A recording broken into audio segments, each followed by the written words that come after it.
8 o'clock, I'll call the meeting to order. If we could stand for the pledge. I pledge allegiance to the flag of the United States of America and to the republic for which it stands, one nation, under God, indivisible, with liberty and justice for all. Okay, anyone for public discussion? Hearing none. I would entertain a motion to approve the agenda and the minutes from December 16th. Motion by Garmin. Second by Stecker. Any discussion? Not, all in favor, please say aye. Aye. Any opposed? Motion carried. Bill's not here yet. Phil is not here yet. Okay, do we have Tales of Hope? Is that what you're here for? Okay, alright. Yeah, come on up and let us know what you're after. Move that back. Oh, Yeah. Be right in your face. Yeah, typically that's about. And I'm sorry, Tammy, I didn't realize I was No, saying. that's okay, no worries. Thank you. I'm Tammy Hankins, and I am the president of Kossuth Tales of Hope, and I'm very grateful to be here today. I found out about this accidentally because our mailman decided not to deliver the nice letters that Tammy sent us. So she emailed it to me, so I appreciate you making an accommodation for us. In the folder, you'll find a page with some facts about us, our board. The date when this organization started was 1997, so it shows the longevity of the rescue. 29 years is a long time for an organization in one county. People that have been a part of this work hard and do a lot for the community. We have a great board that is very involved. They don't just sit back and make decisions. They are at every event. They are involved in every decision made at the rescue. Our mission statement is on the front page. I'm not going to sit here and go through each and every thing because I know you guys are really busy today. Currently at the rescue, we only house cats. We've been working towards getting dogs at the rescue, but we have not been so successful in finding a location yet. It was one of our 5-year goals, and we have not given up on that. We recently did work with the animal control officer to bring dogs out of the pound after their 2 weeks were up and find them foster vet care, because a lot of them come in and they aren't in good shape. It's a thing that means a lot to us because we wanted to do it for so long. And when Kelly got a hold of me, I was so excited because I'm like, yes, we get to help. But it's something new to us. So right now we're just fostering until we can find a place for them, or we're boarding in different places until we can find a place for them. Yesterday we had our first adoption, so I was really excited about that. It was a dog that Derek here at the courthouse was fostering for us, and we found a home, and it was our first one, so big celebration for us today. We do a lot in the community as far as volunteer work. We have high schoolers that come, middle schoolers that come, that earn silver cord hours. We have exceptional opportunities that comes on Tuesdays, and they do chores and they play with the cats, and they have a lot of kids that just come in and they sit with the cats and groom them or play with them. It's high energy. When you're there at the rescue on Tuesday mornings, you're just like, this is amazing, because it's so fun to see it. And the cats love it too, and they're so exhausted afterwards they all pass out. The other thing that we do is we invite organizations of Kossuth County to come in. We've had the Girl Scouts there, we've had the Boy Scouts there. Anybody that wants, we've had churches there. It's whoever wants to come in and visit and see what we do. We invite them in from the community. The 2 things that I want to ask about today is our TNR program and the dogs. TNR is trap, neuter, and return. And a lot of people are like, why are you putting them back? We want them gone. What they don't realize is that if you put them someplace else, another cat's going to move in. So you don't want that in a community. You want to stay with the number that you have. And by neutering, you cut down on the population of your community cats. We did a survey in Titanca this summer, and there was over 130 community cats in that community. We did a huge TNR up there this summer. We have a wonderful lady named Hillary Zoles from Titanca that runs our program, and she is after it. She works really hard with the communities to get the project going. We did a big one down by the pool this summer, because that area, because of the Husk camp, and they love their garbage. Right behind that is I don't know what they call the apartments. Risings used to have them. Oh. I don't know what they're called. And then the Murphy Apartments behind that, there is 60 cats, last count, down there that need to be trapped, neutered, or returned. The good thing about trap, neuter, and return is it is a humane and effective method of managing community cats. An average male can breed all year long. So he can breed, you know, where a female cat has a cycle, male cats do not. They can breed as many as 100 females a year. So with that being said, an average cat has 6 to 10 kittens. A lot of cats in one community. By neutering, you put that number down to, you can get it down to almost nothing, but you can never get it down to nothing. It's just not possible because too many people dump their cats. And being in a farming community, you have all the barn cats and all that too. So this is a program that I'm asking for funds for today because we want to expand it. We've been contacted by Sway City, Burt, Woodland Hills, Cinco, and 2 other places, and I can't think of them off the top of my head. But they have asked for our services. It is financially burdening to do this program. You have the biggest cost being the spay and neuter. An average spay and neuter for a cat is $60, depending on where you go.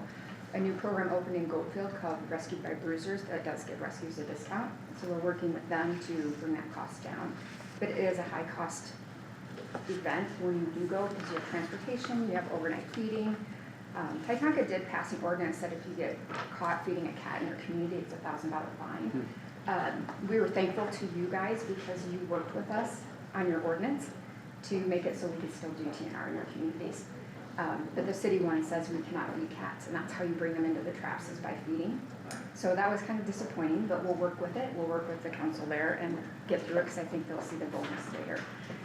The other thing that I'm asking about is for care for the dogs that we take in from the pound.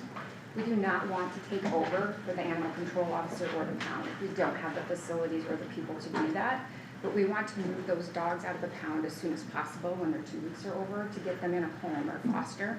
The vet care on a dog is very expensive, and that is one of our biggest expenses this year was getting them spayed and neutered, and they take a lot more tests and medicine because of heartworm disease and all those things, and you don't want them passed on to other people.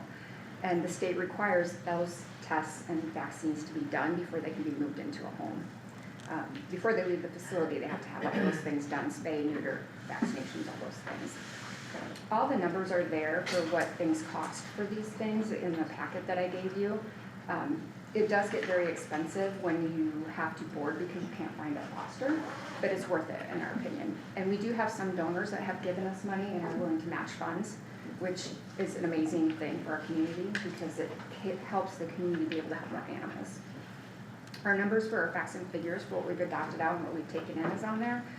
On one of the pages, our current waiting list is 32 cats trying to get in that people want to get rid of or people have found or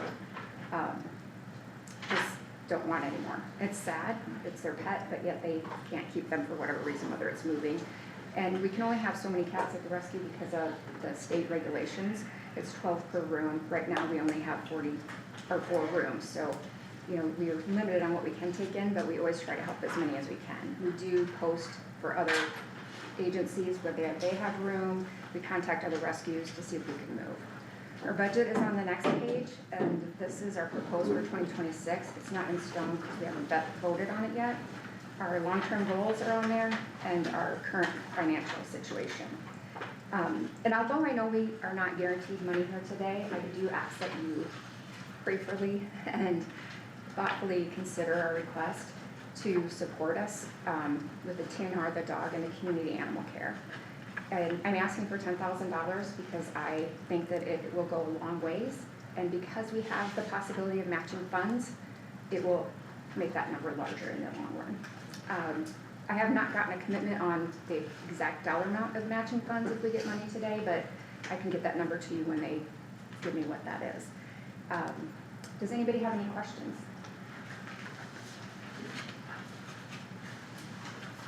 Okay. Yeah. Reach out to me, my card's in your file if you do have any other questions, and I appreciate your time today. Thank you. Maintaining the building looks really nice out there now. I've been working really hard. Mhm. Yes, you have, you have. That's It been looks a- very nice. It's been a project, yeah. We just got very fortunate, we got a grant from Kossuth County Community Foundation to fix our roof because we had water running in the inside. And thanks to them, we're going to get that taken care of, so I'm really excited about that. That looks great. Thank you, I appreciate Very it. good. Thank you.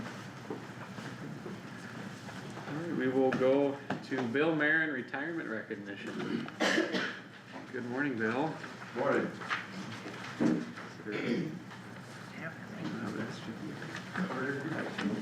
Or you have it, huh? Congratulations.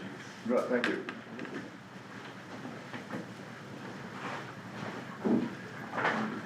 Yeah. You can hold it, it's your Okay, plaque. there you go. There you go.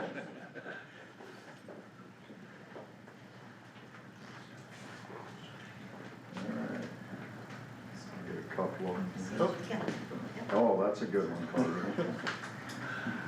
Don't blink next time. Yeah, we'll try it again. 1, 2, 3. Bill, I'm getting a glare off of that. I'll turn it, tilt it just a little there. Tilt it towards me. Maybe There you make go, it more right straight there. up and down, I Right. think it's getting the lights. And we'll get one more. Wonderful. Doug, do you want to get a name and get a picture of that? right? Well, maybe I'll say a few words here quick. Okay. But yes, Bill Marin, after almost 30 years of employment, has decided to retire. And he threatened if I did not accept it, have some violence. You But bet. Bill was hired in 1996, Yep. April of 1996, so it's almost 30 years, Yep. 29 and some Change, yep. Anyway, we also, Bill has been our road foreman since 2017 and done a very, very good job, he and Scott. I can't say enough about both of them, but Bill's been a very, very good foreman for the North Road crew. When Bill was a maintainer operator, he kind of took care of roads that are generally west and a little bit south of Bancroft. He knew those roads really well, obviously. And just on behalf of the road department, I want to thank you for your years of service, but also say good luck, have a happy retirement. Sonia, I hear that you have a little bit of to-do list. So, but, I might come back. you should have saw that glare. So anyway, and then I got a daughter and a granddaughter here too, Yep, is that yep, correct? yep, So anyway, you guys take care of Bill now, okay? I can Make rely sure on my that- granddaughter. But we got a little plaque here, just Bill Marin appreciation, You bet. 1996 to You 2025. bet, appreciate it, thanks Doug. You're welcome. Appreciate it, Bert. I'm happy to have a job that had benefits and had a positive wage at the end of the month and stuff, so it was good. It was a good run and stuff. It's fortunate you can have one that you can go to retirement on. And so that's what this was for me and help my family out and stuff, so it was a good deal. Appreciate it, thank you guys. Thank you.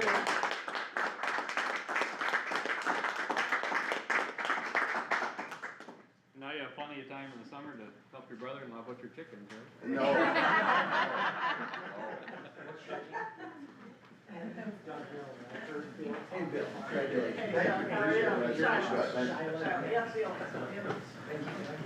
You're welcome.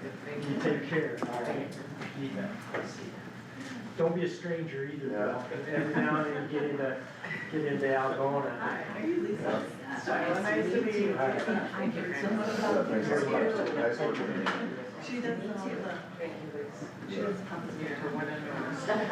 Thank you, Bill. Thanks, Bill.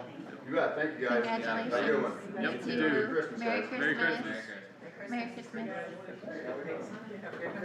Merry Christmas. Merry Christmas. Merry Christmas. Okay, Phil, update from EMS administrator.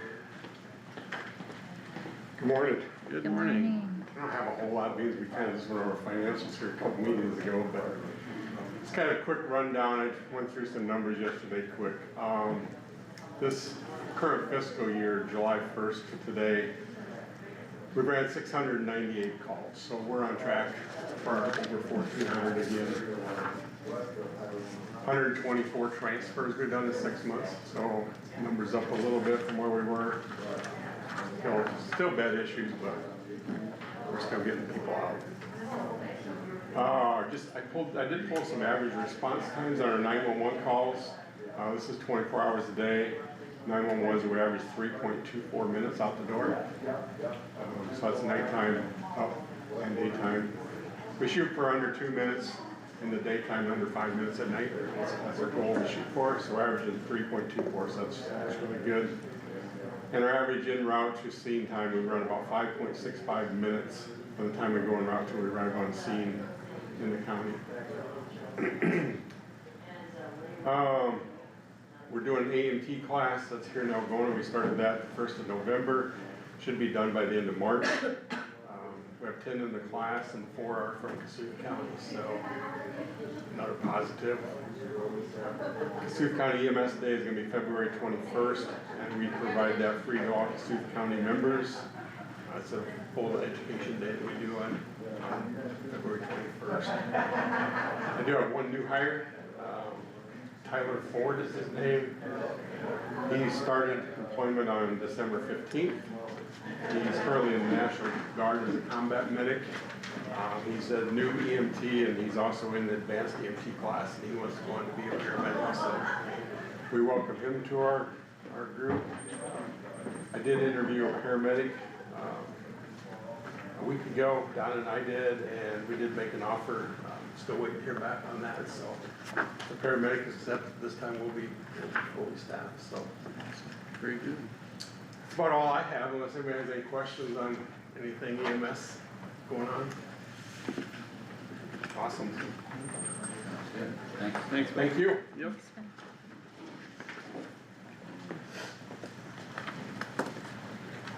Next up, we have discussion decision to approve handwritten claims. Packet. Any questions on that? Otherwise, we will, or I'll entertain a motion for $736.25 to Deb Mueller and $100.25 to Card Services. Motion by Garmin. I'll second. Second by Wactor. Any discussion? Just a question, are the ones for card services or for civil defense, right? That, I didn't know if someone was. Yes. Okay, do we know if those have been approved by their commission? I don't know how that works. Carissa submits them to us and I bring them to you. You'd have to ask Carissa. I just don't know if we should be approving them if they haven't been through the process. The commission doesn't meet monthly, it's in their budget, we approve their budget, we meet quarterly, so. They meet quarterly. Quarterly, it would be impossible for us to, do that monthly, it just, we wouldn't get a quorum. Isn't the chair authorized for reviewing? I can't really tell you that, ask Carissa. Ask Rick, I'm sure he'll be here today. Okay. Okay. Further discussion? If not, I'll leave a motion in a second, so all in favor of approving, please say aye. Aye. Any opposed? Motion carried. Okay, update on Smith Lake Restoration Project. Good morning, guys. Morning.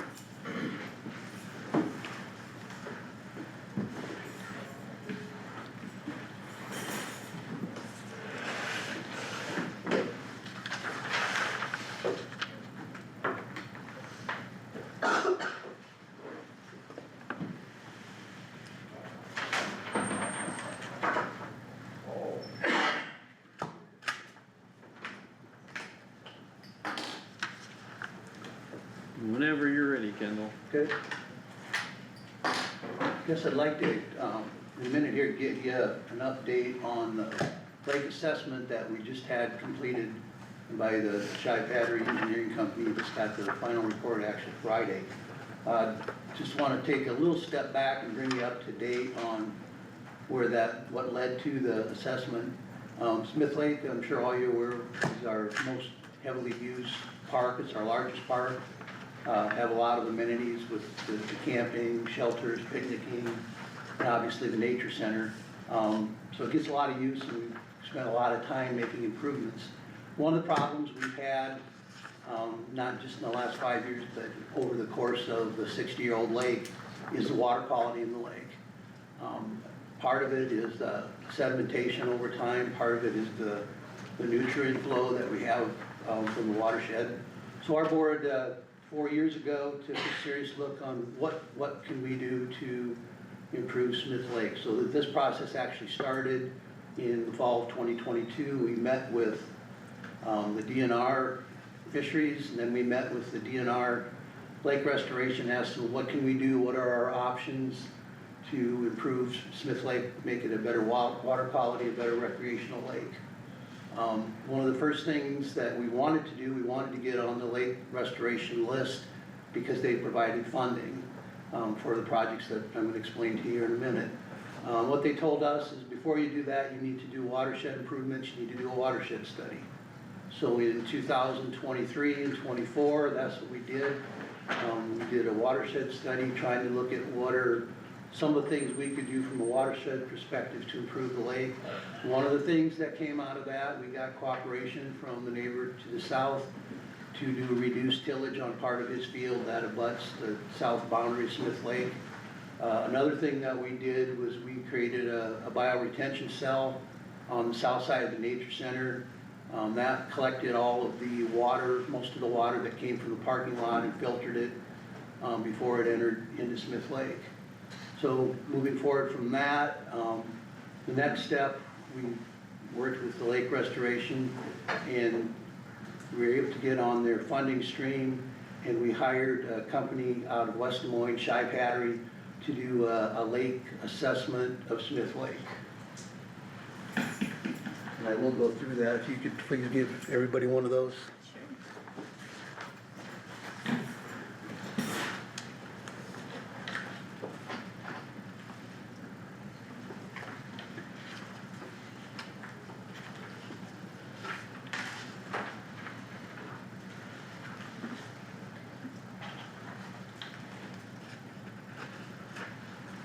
Yeah, we'll real quickly go through these and explain what the assessment involved.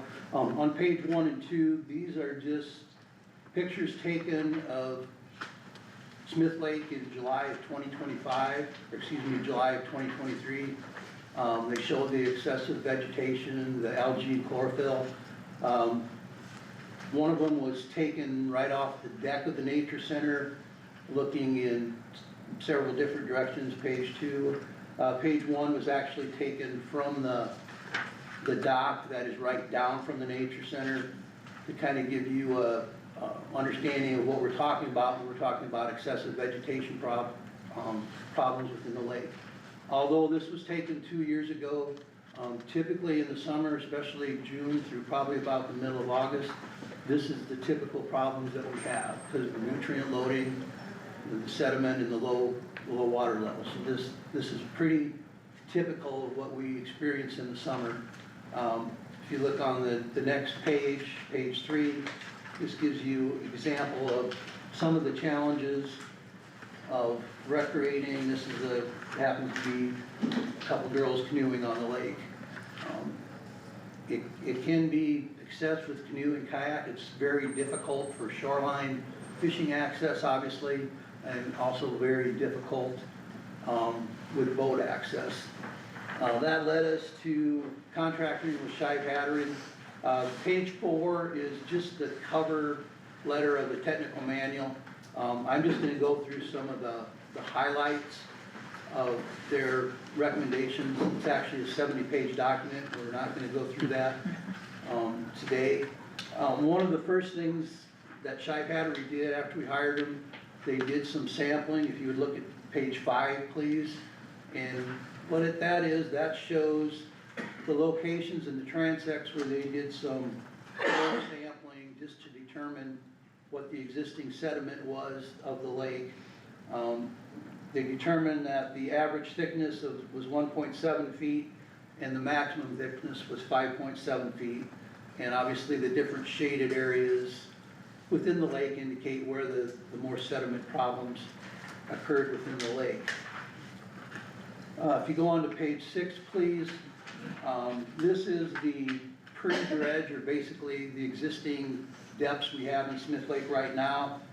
They kinda did two different areas. They did the main lake basin, average depth of that was 5.7 feet, and then they did that northeast bay that kind of is adjacent to 169.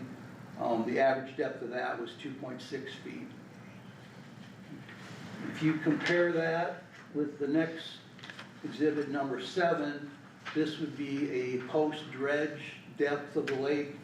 The plan would be to increase the average depth in the main lake to 8.7 feet, and then in that northeast corner, which is about 10 acres, to increase the average depth there to about 3.8 feet. Okay, the next page has kind of a laundry list of recommendations and improvements that they had in the lake, and I will go through those in detail, but it includes lake draining, mechanical dredging, shoreline deepening, outlet modifications, fish habitat, and forebay improvements. If you would please look to page 9. One of the recommendations from the study was to trap the sediment that's coming into the lake by the construction of forebays in 4 different locations. And basically what a forebay is it's an earthen dike, 16 feet wide, it'd be 4 foot above the pool level, and it'll have a culvert in there so the water can pass, but the idea is as the water flows in from the various areas, we're trapping that sediment before it gets to the main lake.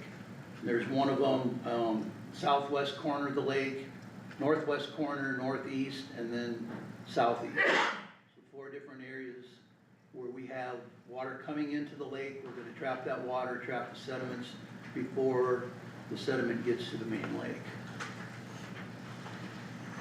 Another component of their study was shoreline protection.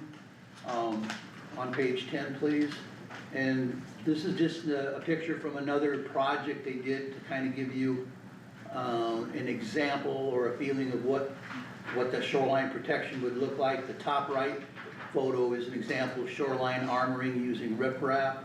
The bottom left is another type of shoreline armoring called flexi-mat, where it's just a different type of rock protection where you can actually see grass between the flexi-mat pads. The next page, 11, yeah, I realize that is a very busy photo. Thing to concentrate on is the red and the green lines. This just shows where the different riprap options would go and where the flexi-mat options would go into the lake.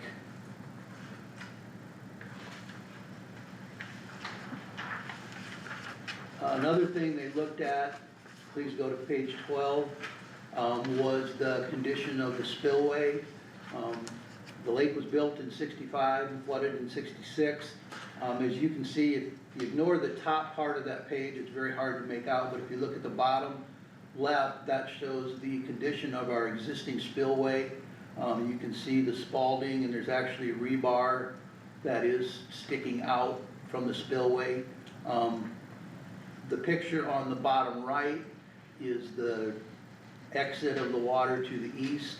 That's the culvert. You can see that has already rusted out considerably. So their recommendation was to completely replace the existing spillway while they're draining the lake and doing the construction.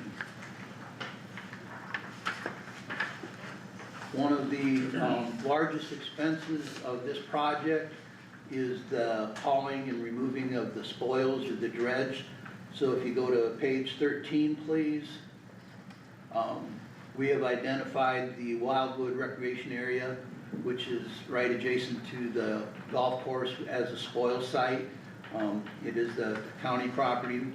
If you've ever been on that area, there's a lot of hills and valleys, and the plans for the spoil site would be to fill in the low parts where we have the low parts of those hills and then seed it down to native grasses. So that shows the potential route, from Smith Lake to the Wildwood to get rid of the dredge spoil sites. Page 14, just gives you a little bit more,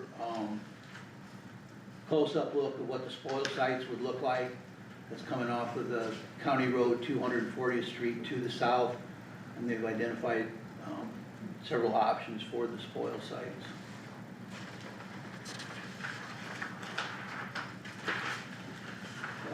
Last page of your handout, page 15, is fish habitat and renovation.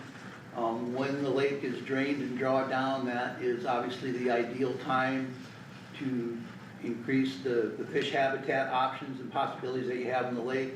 This is just an example of some of the things that could be done. You've got wood and rock structures that could be used. You have pallet structures, which we have done in the past at Smith Lake.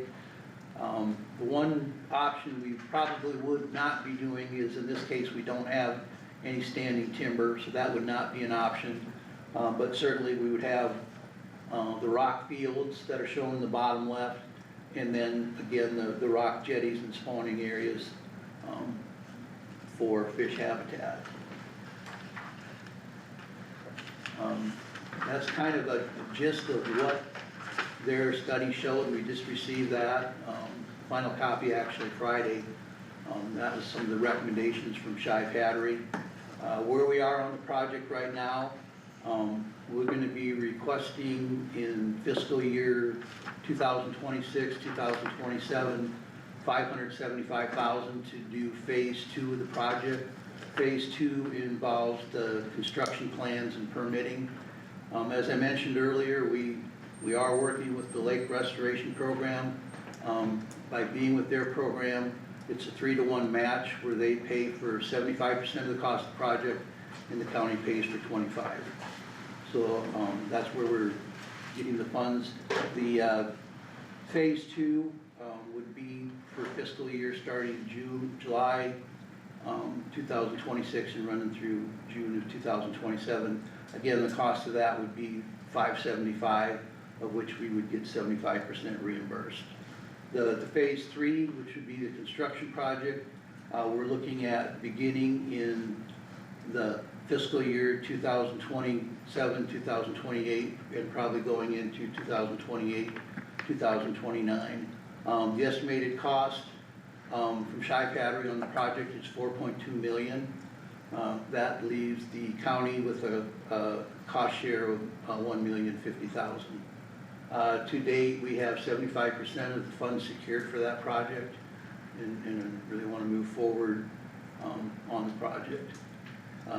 With the assessment 1 and the next 2 phases, no tax dollars to date have been used for that. We've used our conservation reserve funds and our REAP funds to fund the project. That's kind of an update on where we are. Does anybody have any questions? You said the 75, you have 75% of the funds for phase 2. No, we have all the funds for phase 2, Out of, plus 75% for phase 3. Okay, I didn't hear that right. because you said county's obligation will be 1.2 million or so. 1,050,000. Oh, 1,050,000, I heard that wrong, I'm sorry. Yeah, But you already have 75% of that. we have, correct, we have all of the phase 2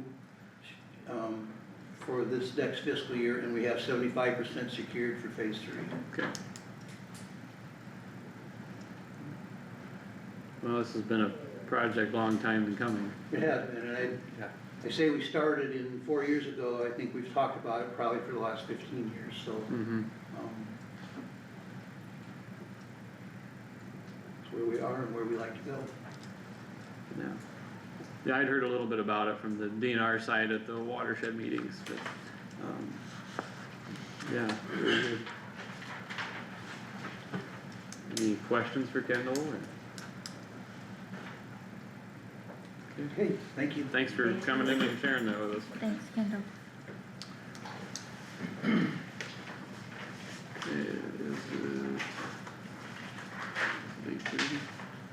It is 8:30, okay, 8:34, perfect. Okay, it is time for public hearing on consideration of proposed amendment to the Kossuth County zoning ordinance extending the moratorium on the processing of any applications to construct large-scale or utility-scale solar energy systems of associated facilities anywhere in Kossuth County.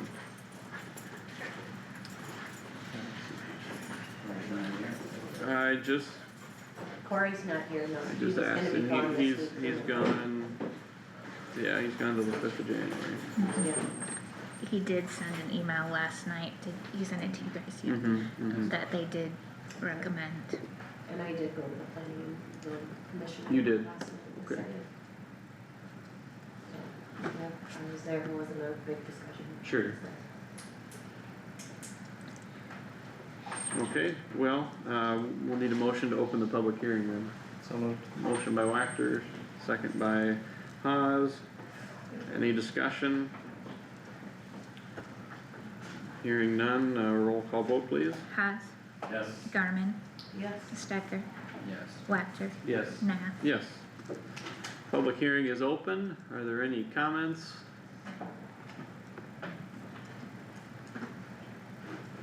Don't think so? Okay.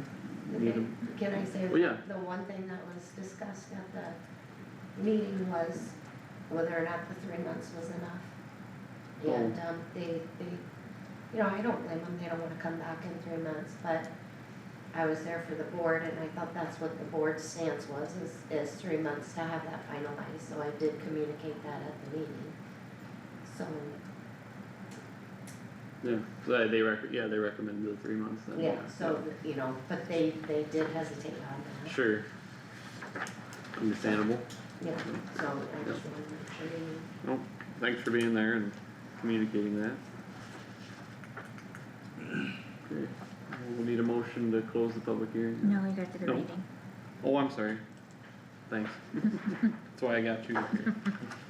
Alright. Kossuth County Ordinance Number 320B, an ordinance extending a moratorium on applications to construct utility-scale solar energy systems. Whereas the county passed and adopted Ordinance Number 320A on June 17th, 2025, implementing a moratorium on applications for construction of utility-scale solar energy systems in Kossuth County. And whereas the moratorium is currently scheduled to expire on December 31st, 2025, and whereas the Kossuth County Planning and Zoning Commission made recommendations to the Board of Supervisors regarding the moratorium, and the Commission's finding in Resolution Number 0805-2024-1, and Board's findings and rationale outlined in Ordinance 320 for the original moratorium remain relevant and applicable to and within the county, and are hereby integrated as if set forth fully herein. And whereas additional time beyond the scheduled expiration date will be necessary to continue the process of studying a new ordinance consistent with the board's prior findings and conclusions. Now therefore be it ordained by the Board of Supervisors of Kossuth County, Iowa, Section 1, that the existing moratorium on applications for construction of utility-scale solar energy systems is hereby extended and shall continue until March 31st, 2026, or a new ordinance is adopted, whichever occurs earlier. Section 2, that if any section, provision, or part of this ordinance shall be adjudged invalid or unconstitutional, such adjudication shall not affect the validity of the ordinance or any section, provision, or part thereof not adjudged invalid or unconstitutional. Section 3, that all ordinances or parts of ordinances in conflict herewith be and the same are hereby repealed to the extent of such conflict. Section 4, that this ordinance shall be in effect after its final passage, approval, and publication as provided by law, first reading December 23rd, 2025, second reading December 23rd, 2025, and third reading December 23rd, 2025. And we'll need a motion to, do we do this within the public? You do hearing? suspend the rule to consider at 3 meetings and move to the third and final reading. Okay, You'll need a motion for that. this all happens in the This- public hearing? Yeah, that. Okay. yeah. Alright, so yep, I think we need to pass the first one first. Pass the first. We need to do the reading, first reading then first. Suspend the rules. yep. No, I think you have to, No, we gotta pass the first reading of this amendment. And then And then suspend. it's the next action would be to suspend the second and third. Right? Well, because this is gonna be the third and final reading, We'll have to do multiple motions, okay? I believe. This is the first reading though. Yep. Yeah, I do think we should probably approve the first reading first, yeah. Okay. and then suspend the second and third. Okay. This is one of it, isn't it? Okay. Okay, so we'll need a motion to approve this resolution, it'd be, Those should No, be that's out the, of the- that's No. the last one, you just gotta That's the last approve, yeah, just gotta approve Okay. the reading. approve the first reading. Yeah, I think we gotta close the public hearing, so I'll make a motion to close the public hearing. That's what I was asking, okay. Yeah. I'll second. Okay, motion by Stecker, second by Wactor, to close the public hearing. Any discussion? If not, roll call vote. Haas, Yes. Garmin, Yes. Stecker, Yes. Wactor, Yes. Nath, Yes. Public hearing is closed, and now we'll do a motion to approve the first reading. So moved. Okay, motion by Stecker, Second. second by Wactor. Any discussion on the first reading? Hearing none, roll call vote please. Haas, Yes. Garmin, Yes. Stecker, Yes. Wactor, Yes. Nath. Yes. Okay, first reading is passed, and then we have discussion, decision, and consideration of motion suspending the rule to consider an ordinance at 3 meetings and move to third and final reading of amendment to the Kossuth County zoning ordinance extending the moratorium on the processing of any applications to construct large-scale or utility-scale solar energy systems of associated facilities anywhere in Kossuth County. So moved. Motion by Stecker, second by Garmin. Any discussion? Hearing none, roll call vote please. Haas, Yes. Garmin, Yes. Stecker, Yes. Wactor, Yes. Nath. Yes. Okay. Suspended, we'll move to third and final reading here of the amendment, And that will be approval of the. and that'd be approval of the resolution then, It's the ordinance. of the ordinance, okay. Okay, we need a motion to approve that. Motion by Haas, I'll second. second by Wactor. Discussion. If not, a roll call vote please. Haas, Yes. Garmin, Yes. Stecker, Yes. Wactor, Yes. Nath. Yes. Motion carried. I can sign this one. Okay. Flew right through that. Mhm. That's a lot of steps. Yeah. Okay. And we have discussion decision to approve increase in longevity for employees and approve the employees who receive longevity. So I did, scan in the list of who receives longevity and who doesn't, and then, Brandon from the assessor's office did send us, who gets it from his office, so I did put that in a folder in your board packets, or in your board folders.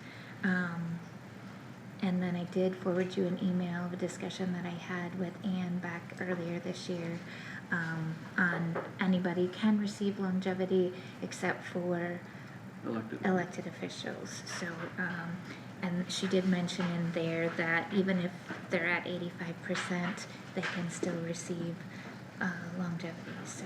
It's not part of their base wage. Right, Yeah. so that was just information for your own purposes. Mhm. Is the information you gave for us, is that in the email, or did you also scan something to the folder? From the assessor, I scanned something in, but the list, is in your board packets. Oh, okay. Oh, I didn't see that. Yeah, Oh, that's- oh, in the, oh, yeah, okay, that's right, it wasn't there.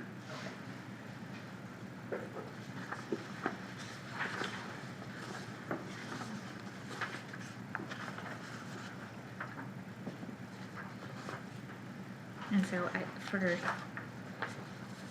for my information and Melissa's information, it'd be helpful to know who on this list, if any, will receive it that doesn't currently receive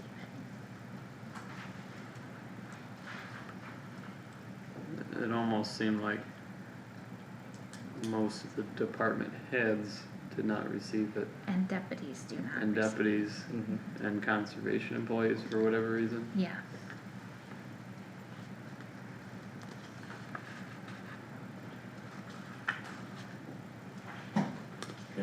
speak with knowledge or authority about why, what the thought process was in the past?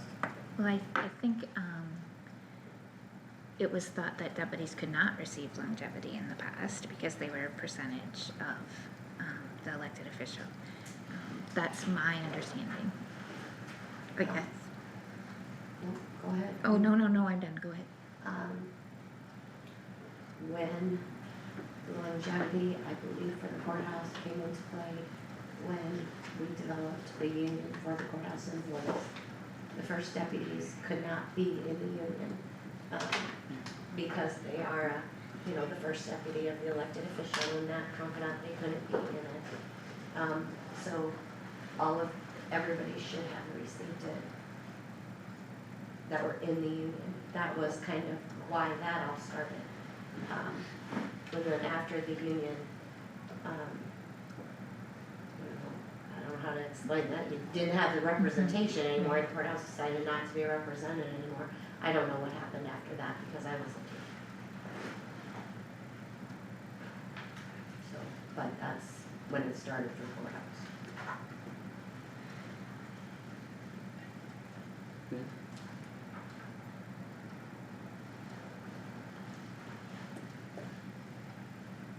So it sounds like it's kind of a grandfathered in situation where deputies weren't part of the union, didn't receive it then, and then when they left, it just stayed that way, and any new deputies assumed they weren't gonna get it either. Yeah. There's been a lot of change, since that Mhm. happened, so. I imagine that's probably the same with the road department and engineer's office, union differences. And also, department heads couldn't be in the union. Right, that makes sense. They're the department heads, so. But I can just, like I said, just speak on what happened through the courthouse anyway. Okay. Does anybody have thoughts on including, leaving the way it is? Regarding who receives longevity or not?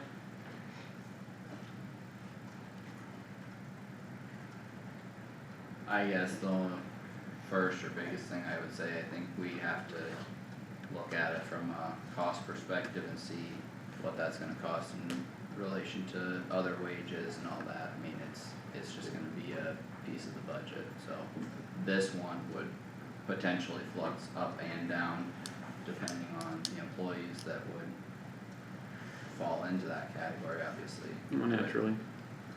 New hires and retirements and all that, but, it's just gonna be a piece of the budget, so. Well, we, Can I speak as a department? yeah, go ahead.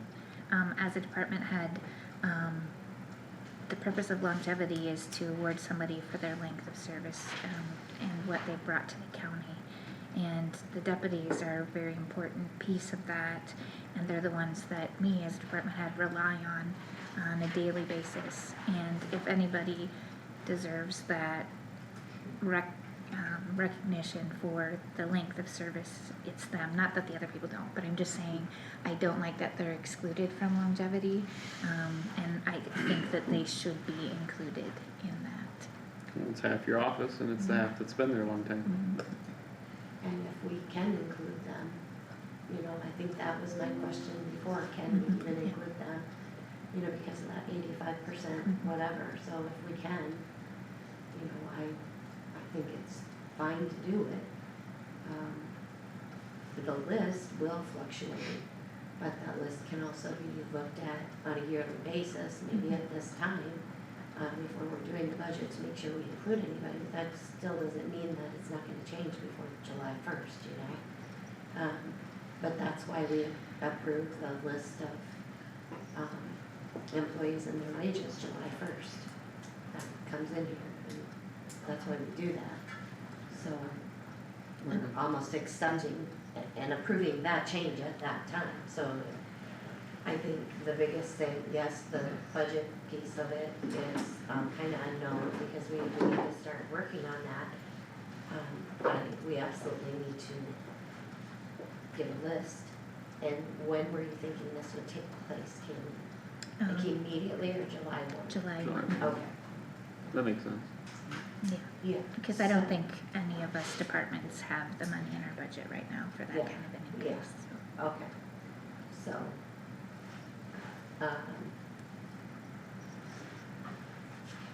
I'd like to see how much of an increase it would be to add those that aren't getting right now.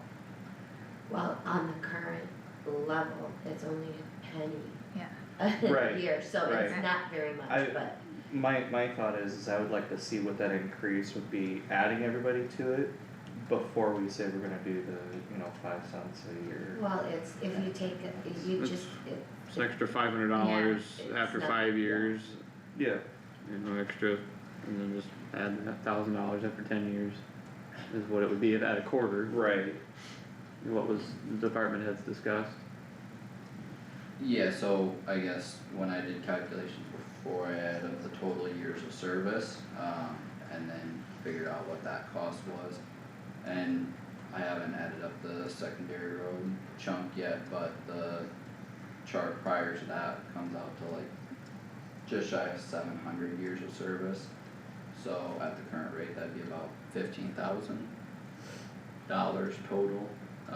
So if we multiply that by 5 at least, that'd be a ballpark cost, to go to a nickel a year, yeah. just for those that are on it right now, no, or for is that for everybody? That's the only people that were excluded from that were elected officials for the years that I calculated out. Okay. and I think there's not that many that could qualify for it that weren't getting it. Right. You know, there's not that many, Yeah. when you take into consideration the deputies, so. I mean, I think if we are thinking about it, it'd be nice to be able to have a decision today so that when we are doing our budgets, we have that figured in and we can, I mean, it's not set in stone, and yes, it's work to figure it in if we just say, oh, we're gonna take that out, but I don't know if necessarily that's the intent. But we do need to know what that looks like. yeah, and department heads are waiting to figure their wages on their worksheets Yeah. until after today's meeting, so. And No, I agree with you. I think it's not, the bigger deal is not adding people to it, it's the, what is the increase going to be, I think is the bigger discussion point. right, but I Yeah. do think we need to approve the list, I think. Mm-hmm, oh yeah, absolutely. But like you say, it's not gonna add that much to add a few more people to the existing No. schedule, yeah. No, but if we're talking about adding, the dollar number, Right. which, we did talk about that, 5 cents instead of 1 cent. Yeah. I think that's a longevity, I think, is a very important piece of the puzzle when we are looking at all the information that goes, in all of these departments and relying on the people that are there on a regular basis and yearly to know what the changes are, to follow the laws, to give us accurate information, to do our jobs in a very good fashion. I think that longevity is a very important piece of the puzzle. Is it done on 5-year anniversaries now, or is it done every year? 5 years. 5 years. Is the thought process to continue that, or what's the thought process?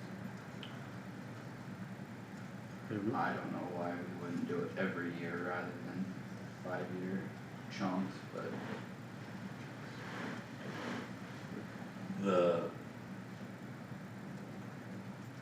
We always say we can't do things, and I'm, just a question more than a statement, but I think this is, you do it, it's there. I don't think it's, I realize the money has to be there to pay for it, but you're already doing it. So it's just a function of how much you're gonna do and who's included, right? Right. And I don't understand, that the budget really has that much, I mean, I know you gotta be able to afford it, but,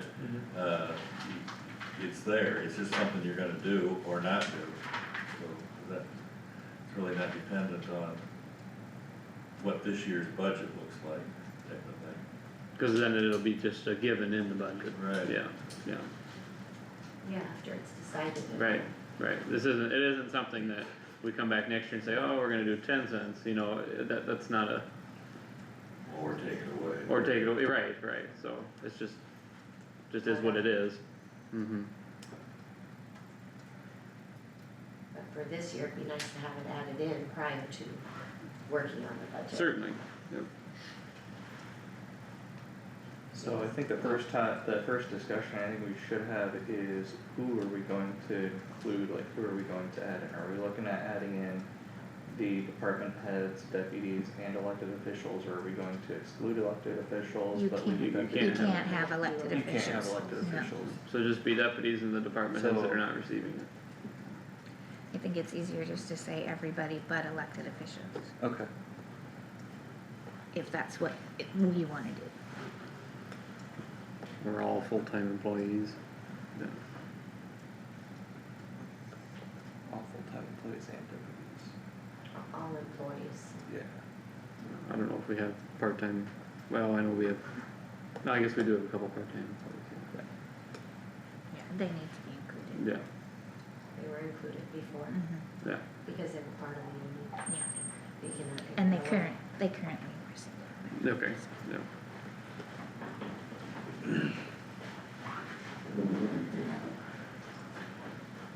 So I did notice that the conservation board is not on there, and we are still final approval on those, so we would be adding those in as well, correct? If we did all employees, then it would Including include, would be yeah. included, okay. Cause I know they have their own, Well, they have a conservation board, but yeah, we still set the, set their, they're still county employees. yep, okay.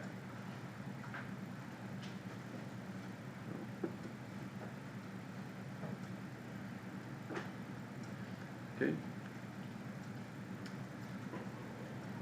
Does that sound reasonable for everyone then, including all employees in longevity? Except for elected officials, of course. I was going through this real quick on it here. I did add a secondary roads quick while we were doing that, they're just shy of 500 years of service so far collectively, so. Currently that'd be about 10,000 if everybody got it, at a penny per year. At the current rate, Yeah, times full-time hours. yeah. Okay, And most of them currently do get it. right.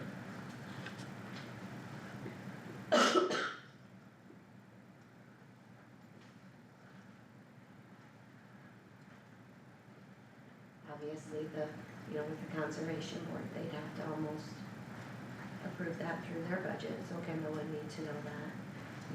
And same with the assessor, their board, obviously, their board probably will want to honor that. Mm-hmm, I think, and that's one thing with the conservationist, assessor especially, I know that's been discussed, that they did not get longevity, so their raises have been, adjusted at times because of that.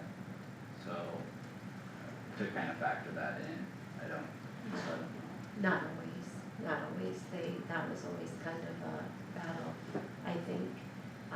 And it was, they just simply couldn't be a part of the union, why they were not in the union. It wasn't, and so, their board would have to approve that. If they wanted more, that had to be presented to them, and sometimes when it was a frustration Judy had, that wasn't always approved. Sometimes it was taken into consideration, not always. So they felt like sometimes they fell behind, which wasn't the doing of anyone, it's just the dynamic of county government of why all of that happened. So.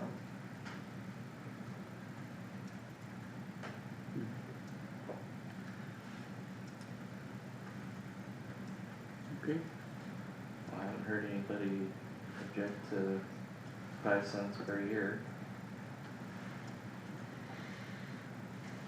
So I guess I'll make a motion, that we include all employees except for elected officials and set the longevity at 5 cents a year. To be annual or on the current schedule? Every 5 years, or is this an Yearly, annual, yep. Okay, The other piece with that would be, when do they receive the longevity? Fiscal year or their anniversary date? Fiscal year is when they get it now, I believe. Not for everybody. Not for everybody, I think, Doug said that secondary roads get their, on their anniversary date, correct? Pardon me? The secondary road gets it on their anniversary date? No, Vice versa, I think they just. Fiscal fiscal year. Oh, is that, courthouse gets okay, I got theirs. that backwards. courthouse gets it on an anniversary date, I believe that's what Melissa said. secondary road union was every fiscal year. Is that something that should be consistent, or, I mean, Yeah. I would think it would need to be consistent, if you're doing it yearly and you go to the July first, it's easier to be consistent. Sometimes if you're doing it every 5 years, sometimes a person might have to wait till like their 6th year to get it, you know? Because if they start, say, August 1st, you know, then they have to wait another year to get that. I think that was kind of there again, I think that went back to the union. It was done on the anniversary date. Yep. so one of the things that can kinda cause too is I mean, it's gonna be a little bit of a budget, you know, you're gonna have to figure out per year of service for everybody in your department and figure in what you're gonna need for that year for wages. Yeah, If you that's, have that increase. yeah, and I think that I think Melissa already does that, and she has, I don't know, it's kinda called a balancing sheet for each employee. Yeah, it's And how kind that's figured in. longevity is kind of a pain because you have to subtract it off before you add the raise and then add it back in afterwards, so it's kind of a pain, but So yes, she does have a spreadsheet that she does that. That was helpful. I would think anniversary date would make more sense, because then each individual employee is getting rewarded based on their start time. But then you're gonna have to do it twice a year then, you're gonna have to, because their raise starts July 1st, so then you're gonna have to figure that July 1st and then their anniversary date, and you're gonna have to add that nickel, so. I should've probably should've let Josh finish his motion, we'll second it, and then we can add to the motion. I let things go. Does anybody wanna second Josh's motion? I'll second it. Okay, second by Garmin. Now, you're willing to add these things as a friendly suggestions, or? We can continue discussion on it, Do we maybe need the people that do the payroll to come in, and I think we need to hire. She's in them. the office by herself today. Oh. Yeah, you wanna go, okay, thank you, Christie. Yeah, cause I think we need to, Yeah. they're the ones doing it, they can probably attest to how what would make it easier or not so easy. Doug, do you think Lisa should come in, or can you attest to her part of the payroll, or? I can provide, I guess, an opinion, I believe. One thing, the handbook does direct employees to refer to a policy for who is eligible. In addition to base pay, some county employees will receive longevity pay according to the longevity pay policy. Please refer to the policy for eligibility. Is the board intending of putting this together as a policy then, or are you gonna Sure. rely on a motion? We can rely on a motion that, we are going to go ahead and have a policy in place. I think our motion can stand, and Sure. if Josh would like to amend his motion to include, you know, going forward with a a policy for. Yeah, just go with the language of the handbook, I think, yes, we should.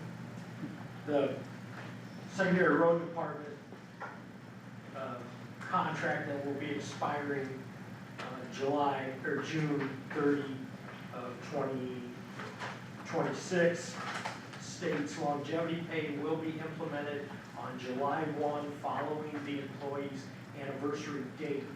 For example, an employee with at least 10 years of service on July 1, 2013 will be eligible for 10 cents per hour effective July 1, 2013.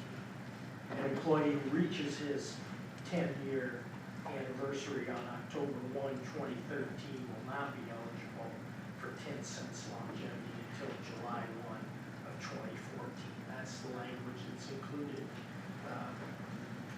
in how we have administered longevity with secondary roads. Melissa, I kind of asked maybe if payroll could be part of this discussion to kind of talk about the process, because the process for courthouse employees is different than the process for secondary roads. So we were talking about whether or not it would be easier for it all to be one consistent process. And everybody July 1 or everybody on their anniversary date, do you have anything that you want to kind of contribute to that? What you think, or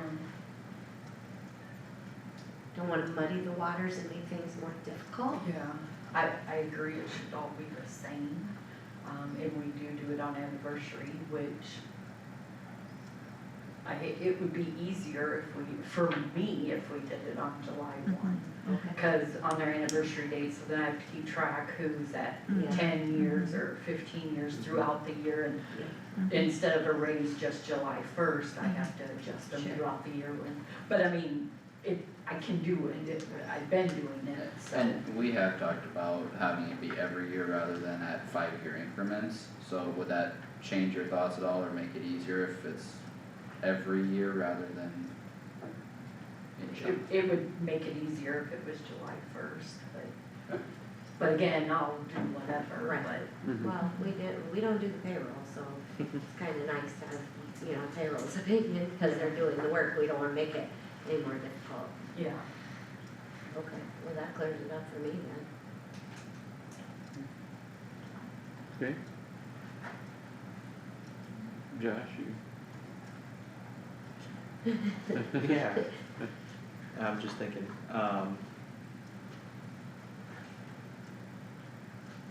yeah, it's good for payroll and make it easier for you. My thought process is the person that hits that, their anniversary date is in August.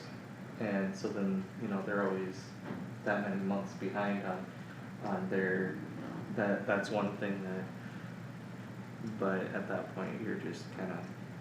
It only happens with one time, that first year it affects you, after that, you're getting it every year, so.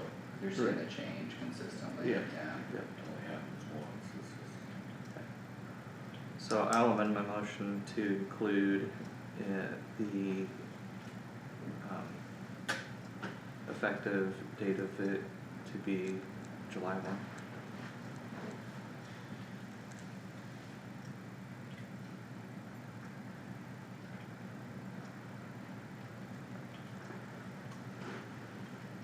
And I think we already got that.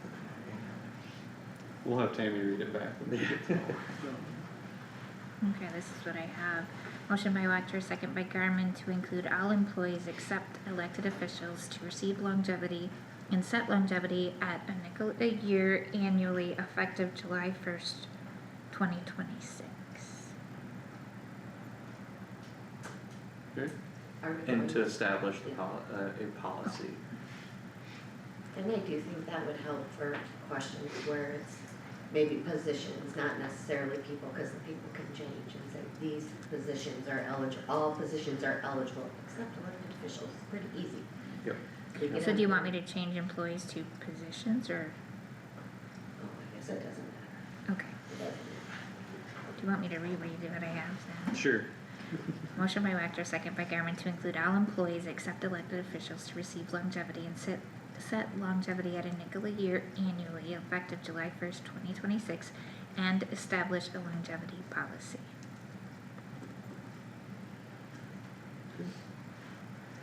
Sound good to you? Yeah. Alright, And when do you want this policy on the agenda to be approved? Whenever you have it ready. on a light day.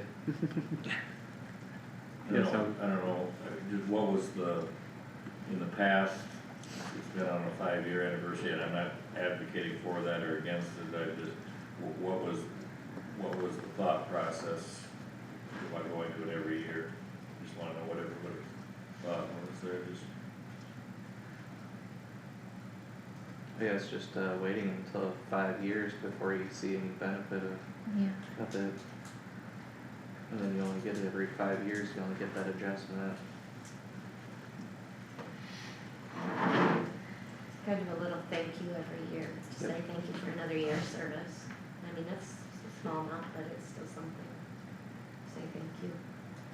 I think Kyle said it too, the difference with how we have to set the wages and things now, being different than it was done before, because before you could set things a little bit differently. Now the only way we can really set those apart that have been here longer is through longevity.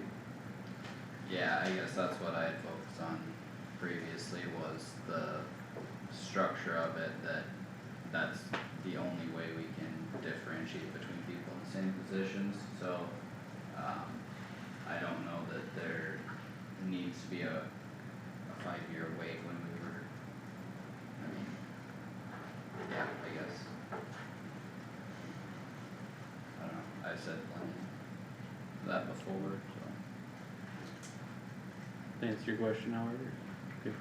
And the only comment that I would make would be, if we're doing this, I do believe maybe, I don't know when the appropriate time would be to announce that, but obviously, make sure employees know Inform. that it is now going to be on July 1st and not on your anniversary date.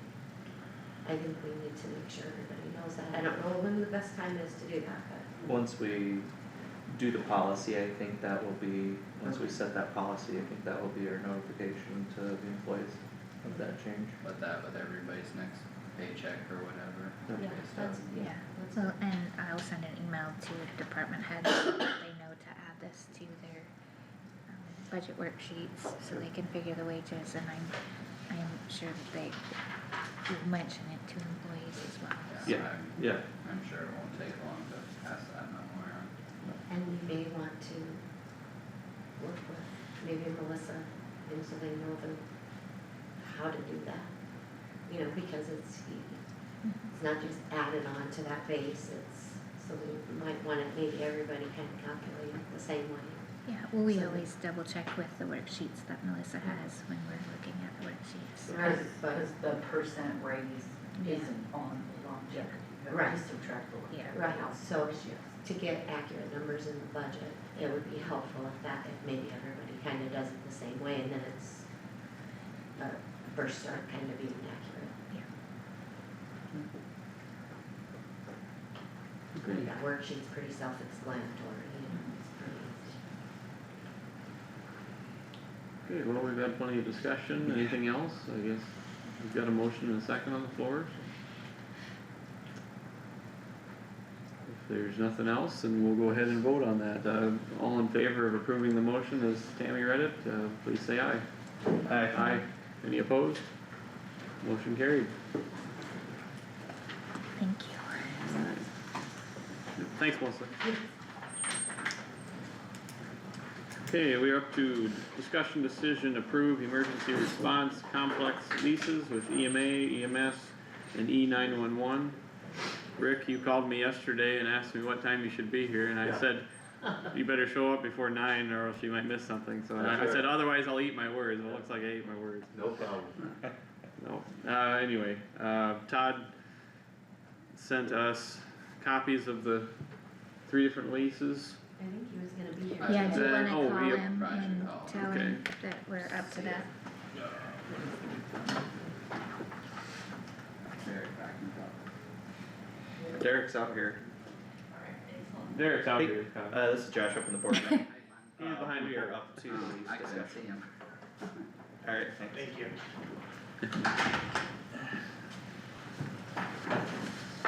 Perfect spot, thank you. Right behind you. I think it's, yeah, Chris is back there too, I can't see her. Well, now I can't see you. Sit on the side, then everybody can see. Come to the podium. Maybe I'll get to see you. Yeah, Yeah. front and center. Todd's coming up there. Yeah, Okay. yep, he's on his way. Okay.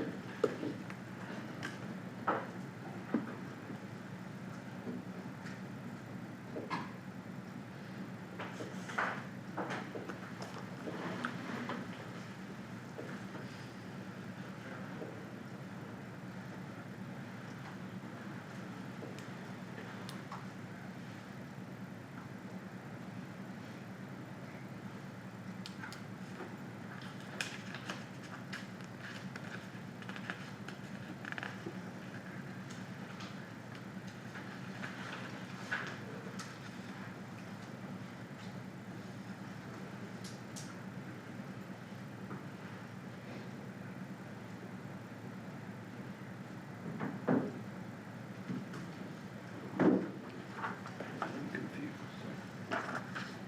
So if we approve this. Let's see. Okay. Okay.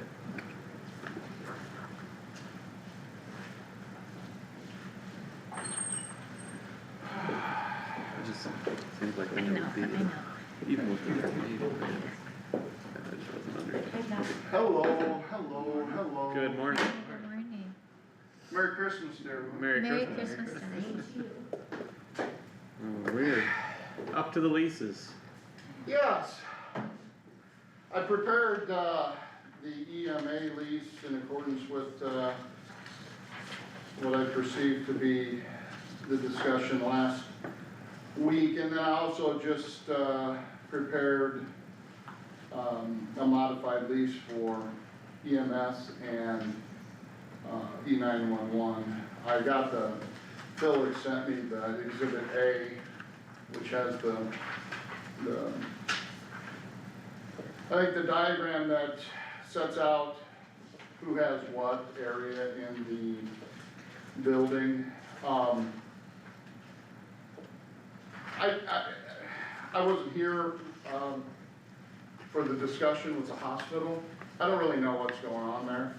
I think Phil kind of filled me in, or maybe, a couple of new supervisors, that apparently EMS is going to be leaving the hospital, is that correct? No. We don't know that. We don't know. Decision has been Requested made. that. Okay. So, we have the UBC building, and, unless I'm missing something, it's big enough for everyone, in my opinion. I don't know. I just see it as something that is, if that should happen, then we should still have more, available space for EMS to move in there. There's parts of that building, if I understand correctly, that aren't even being used. Cold, I think we call it cold storage, Right. require a little bit of modification. If there's some compensation for, taking over that spot in the hospital, then there's money to put towards, fixing that up for EMS. I don't know what the conflict is, I guess is what I'm looking at. I'm on the outskirts here, trying to create a lease that, I'm not privy to all the internal workings, and so I would appreciate, having that brought up to speed, having me brought up to speed on that, so I know. Otherwise, I'm just throwing darts at the wall, with this lease. The building, what else we're gonna use it for? We have 3 critical parts, that are for emergency entities, other than law enforcement. So, I think, to me, it just makes sense to set this up so we know who gets what, anticipate that EMS will be moving into it, just in case. Set that out in the lease, And after that, you know, what else we're gonna use the building for, so really does the termination clause mean much of anything? I don't know. That's just from my standpoint, looking outside in. Well, the summary of it is the hospital approached us and is interested in expanding their lab, and so they would like the EMS space out there, facility, and they have stated that they're willing to fairly, you know, compensate the county for whatever that would end up being, and in hopes that then we would have some funds to do things at UBC building or whatever is decided there. That's the short of it, and so, I think, you know, I just asked Tammy, I wasn't sure exactly one of the agenda items here too, but if we approve the leases today as they are with 180 days, do you feel it's necessary to terminate so we have opportunity to negotiate, or is that not how does that work from a landlord perspective? It's just not very consistent with how we budget here in the county. We're starting in January. You're gonna see all of this January 6th, I believe is the date. That's past 180 days. So, you know, looking at it from the standpoint of typical reasons to terminate, because let's just look at it realistically, and I liken it to farmland, okay, where you have a landlord tenant, and there's a lease that just continues on and on and on until it's actually terminated, okay, given notice of termination. This would require notice of termination, so it's analogous to that, all right? So, you know, usually there's no change, but then either party, the landlord or the tenant, in a cash rent situation can terminate the lease. And really the only reason they do that primarily is to renegotiate how much cash rent's going to be, whether it be higher or lower. Now, oftentimes they'll do that on their own and won't necessarily go through the process, but that's in large part, the reason why those terminations are sent. Not so that the landlord, you know, is looking for a new tenant necessarily, but that happens as well. In this situation, you know, we have it set up for emergency entities, right?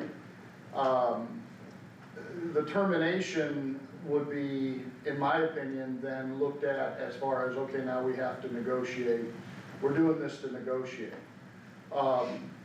So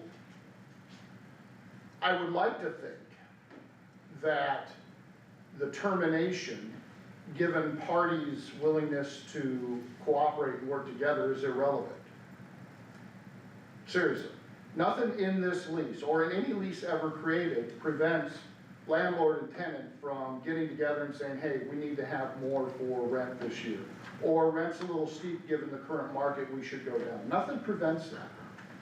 The termination language in this lease is primarily, and again, analogous to a farm lease, is primarily for the protection of the tenant, right? So that they have a chance to, in this case, move their stuff out. But why would we want to do that, right? Right. And in a farm lease, you know, so that the tenant knows that they may need to find a different place to farm for that income coming off of the number of acres in that lease. So I mean, the termination I don't think is critical. Now, of course, that requires both sides to be cooperative and willing to work together. Because, you know, if one side's saying, well, hell no, we're not gonna, you didn't terminate the lease, so we got the upper hand. Well, that's not a good approach to this if we're all working together. If we're all trying to do what's best for Kossuth County. Not what's best for EMA, not what's best necessarily for Kossuth County Board of Supervisors or any of the other entities involved, but recognizing that, you know, there needs to be this adjustment. And if, you know, you know, it occurred to me as I was walking up here that if that's the issue, we could put that in the lease as an additional provision. Both parties will meet on, well, this starts, July 1, both parties will meet in April to determine if, or whatever works within their budget, scenario, whatever works to renegotiate lease on good faith and reasonable minds. And maybe that's what I need to add to it, and I can do that real quick. I can add it to you yet in a half an hour if that's what you wanna do. But I don't know that, you know, and I'm probably contradicting myself, I recognize that, because that's kind of what, you know, you have as far as the termination provisions, because this lease stands and binds, as many of you have recognized, binds future boards potentially, correct? But then I got to thinking, what else are we gonna use the building for? I don't know. In my mind, I just picture it as being our emergency, I don't wanna say emergency services, cause that's emergency medical services, or emergency, management agency. We call it the You know, emergency response complex. And there we go, ERC, Emergency Response Complex, I like that. So, you know, looking at it from your legal advisor, I don't see that those two necessarily have to go hand in hand, as long as there's good faith in negotiation to meet everybody's required deadlines for their budgets. But, and as far as, you know, emergency medical services and E911, they're part of the county anyway, so that budget process goes through ours, so. E911 is separate, they're, They have their own? yes, They have their own, okay. Yeah, Okay. EMS would be internal. Yep. EMA and E911 would be separate. Okay, alright. Well, then, that lease is gonna have to change a little bit too, because I took out all the provisions for insurance and, damage and that type of thing, but we're only talking 10%. Just have Derek pay all the insurance. It's a joke. Oh, So, I have a question, if I can, thank you, Todd, for your comments, too. A question then if, because the next thing on the agenda is the termination, so if the reason for the termination is the negotiation, EMA hasn't had a lease agreement in 2 or 3 years that we've been in that building. But it seems to me that we're still in the early stages of this. Now would be the time to negotiate if there's some part of this lease agreement that you don't like, and that was the reason why the next statement, the next line item's on the agenda. So I guess my question to you is, what part of this lease agreement don't you agree with? Meaning the board, you're asking Yeah. us. Yeah. and just to piggyback off of that, yeah, we can sign this today. All of this is Word documents, so I just need to add what you wanna add or subtract what you want to subtract, so we can get it signed today. But, you know, I think that, you know, we're looking at it from the standpoint of, protections on both sides, which doesn't necessarily fit with how we do our budget. So I think maybe to answer Rick's question, from my own opinion, I don't have a problem with the way this is laid out currently. We've obviously had a number of conversations about it, but I think, and we'll obviously later on our agenda is to walk through the building all together, so I think that'll be good. But I think my biggest points would be, one, the current usage of the space as is laid out in the diagram. One, it doesn't include the south side of the cold storage at all, which was part of the initial conversations, it wasn't even really discussed. The other piece of that is, if we're going to enter into good faith discussions with all parties here and the hospital, I don't think we should have our hands tied as far as the next fiscal year or into the future if we need to make changes. If we're all sitting down in the same building and talking in good faith effort and everybody's needs are met, this diagram, specifically Exhibit A, may or may not work.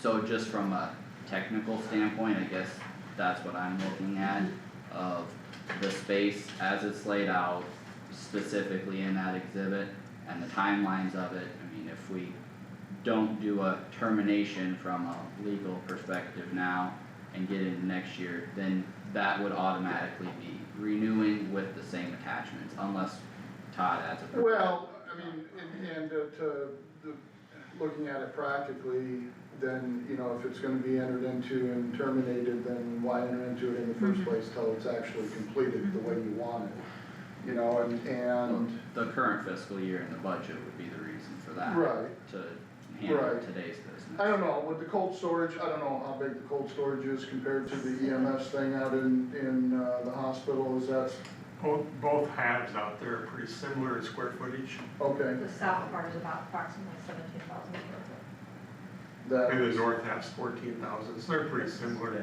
Our current space is 6,000 plus what we utilize of that building, so there's plenty of space there for both of just us. needs to be fixed up.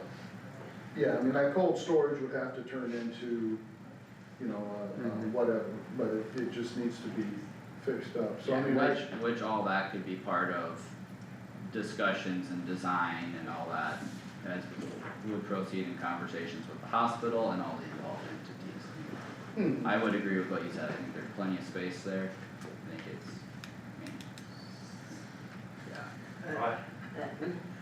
I was just gonna say, Is there enough so. space for you? Sorry, No, I'm sorry. that's I want my 10%. I just wanna say, all 911 needs is an invoice to pay rent and utilities off of. We don't need a lease to pay our portion, so We're if the that same helps your discussion, just send me a Is that- bill and Yeah, we can pay. Just send me a bill.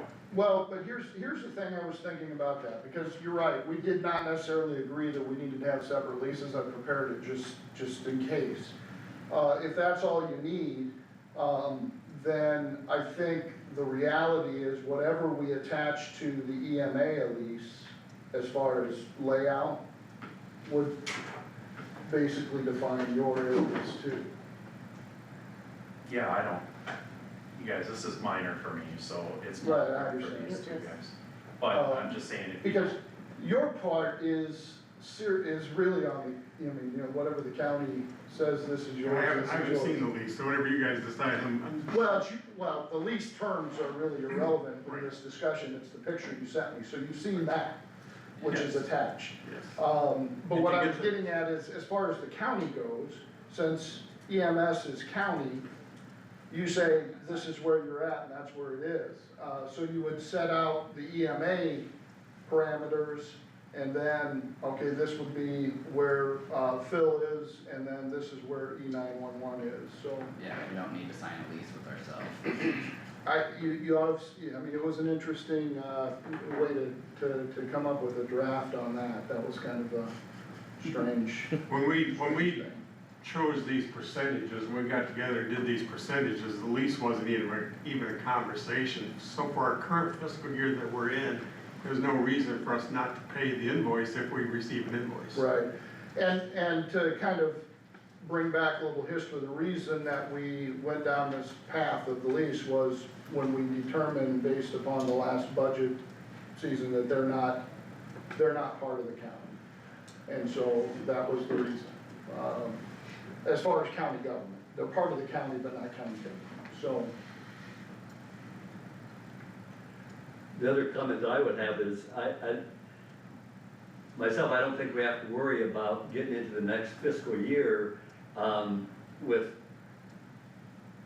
the, emergency management service, the hospital taking over that area, because that's a long process. I mean, to hire an architect, a contractor, there's probably, dealings with the Iowa DOT, with Highway 169, you got 2 stoplights there. The city still owns a lease agreement, 99-year lease agreement that Dar brought up. I mean, there are a lot of steps, a lot of hoops to jump through all this. So I seriously doubt that if, you know, everything can be completed before July of next year. I don't see that a reality.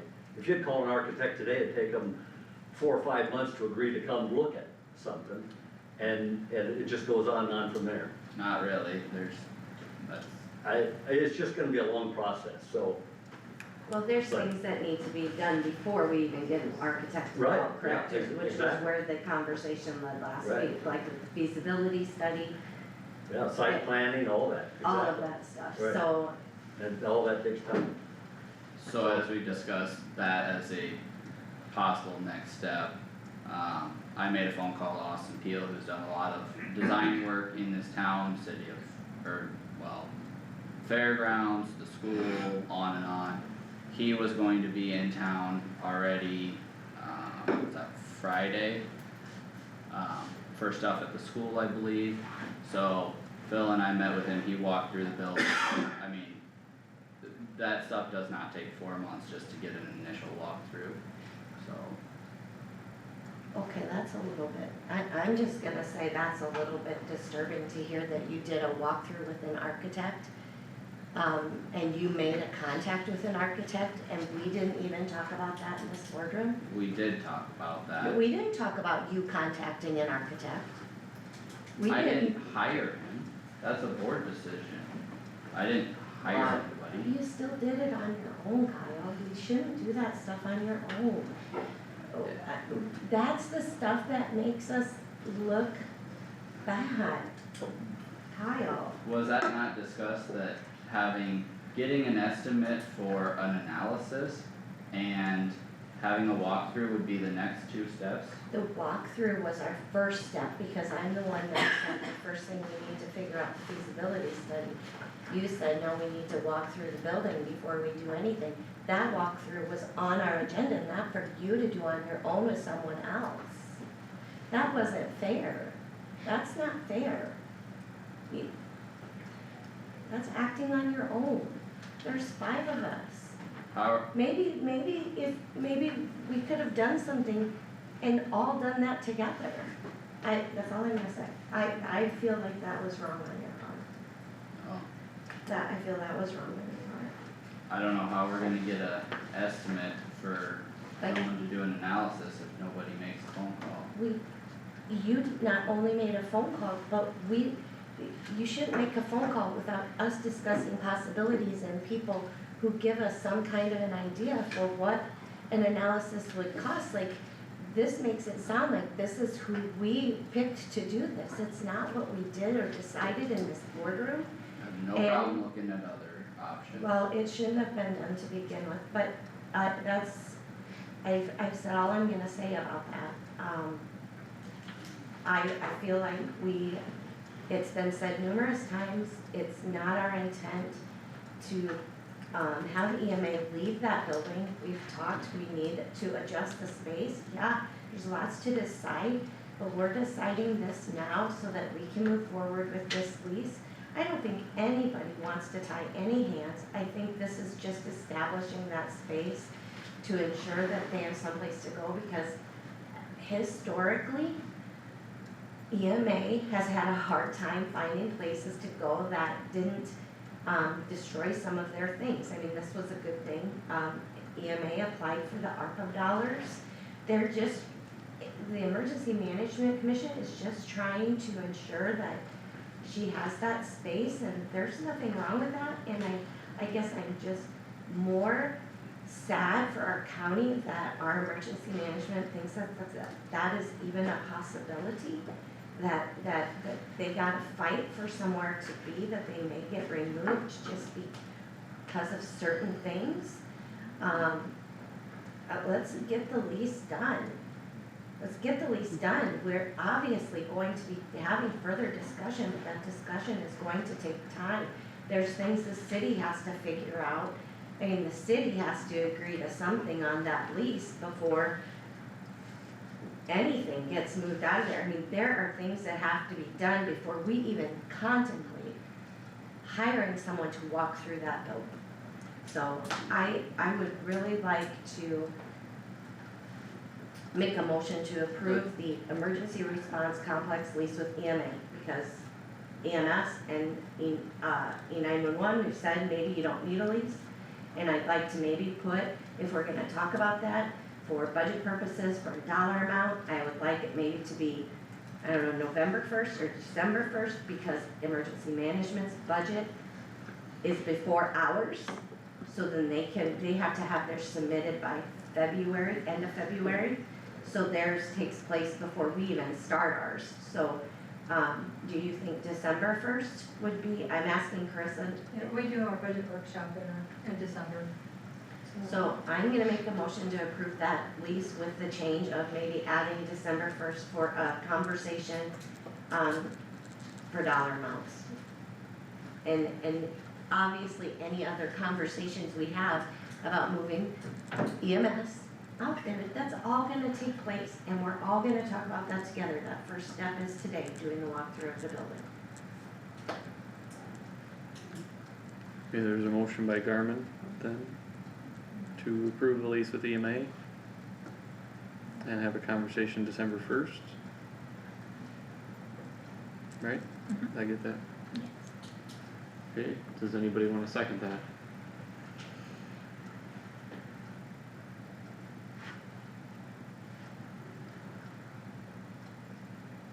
Again, I'll call for a second.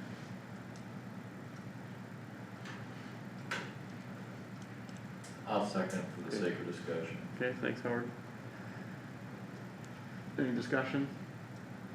I guess I'd agree with what, I'm not sure Todd said this, Todd, I don't want to put words in your mouth, so correct me strongly if I think the goal is for everybody to work together, and it seems like we're wavering on a few things,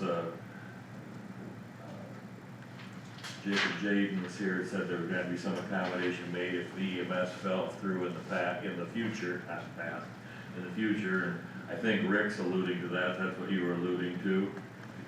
Yeah, there's steps that need to be taken and, yeah. So The city- you're under, just for a point of clarification, that lease did not transfer to the county, it's still the city's lease. Correct, the way I understand it, yeah. I need to find out more detail, but yes, the city still holds that 99-year, and I think that's what Dar said as well, sitting here last week or whatever. Right. And this is the part where I don't want to put words in your mouth. I think we need to work together. There seems to be a little EMA applied for the funds came, it's a county building. Do we all agree on that? It is a county building? And the county is the landlord? And so the implied, that could come out wrong. In the end, the county holds the cards, you know, let's get along or we won't type of thing. So I don't know how long, I have no idea how long it takes as far as the processes are, as far as site plan and everything and all that. I don't know how much you have to do and how much you want to do and need to do. I don't know what the rules are. Do you have to hire an architect if you do something down there? I think it depends on the dollar amount. Cost For sure. It goes over a certain dollar amount. It's over 120,000 or whatever it is. Oh, well, It's over 120,000 for the remodel, or it's a very low amount before we as a city have to hire an architect. Yeah, I think that used to be the figure, I don't know if that got raised at Yeah, all. I don't know exactly, but that- I know. That was a Yeah, figure. it's certainly not a $500,000 or whatever it would take to go into that building. Todd, for a question, the, potential term you had talked about before of meeting to, in good faith, to discuss space usage and all that. I would What I would like to see that. What I would suggest, I was just writing, a note to myself, under, number 2 there, paragraph 2. Rent, tenant agrees to pay landlord is rent $12,000 per year in advance commencing on July 1st, 2025, on the first day of each July year thereafter during the term of this lease. And then I was going to put the parties in good faith will meet and discuss potential modifications to the rent amount on December 1st. Shoot from the hip there, that's what it'd be, something similar to that. Can we also have a discussion on space allocations by, say, the beginning of May? Not that anybody would be kicked out, but which space in particular those allocations would represent? I mean, That kind of, are we I'm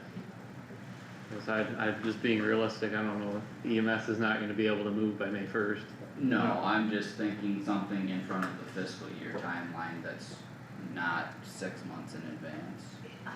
Could you put some wording in there that says something if, in the future, there needs to be a conversation about the space and the amount, that would be discussed with all parties, just something.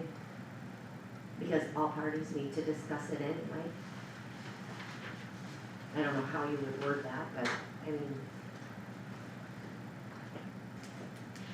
we all know that that's coming, and that we have to have a conversation, so I've heard one person say we won't have the conversation.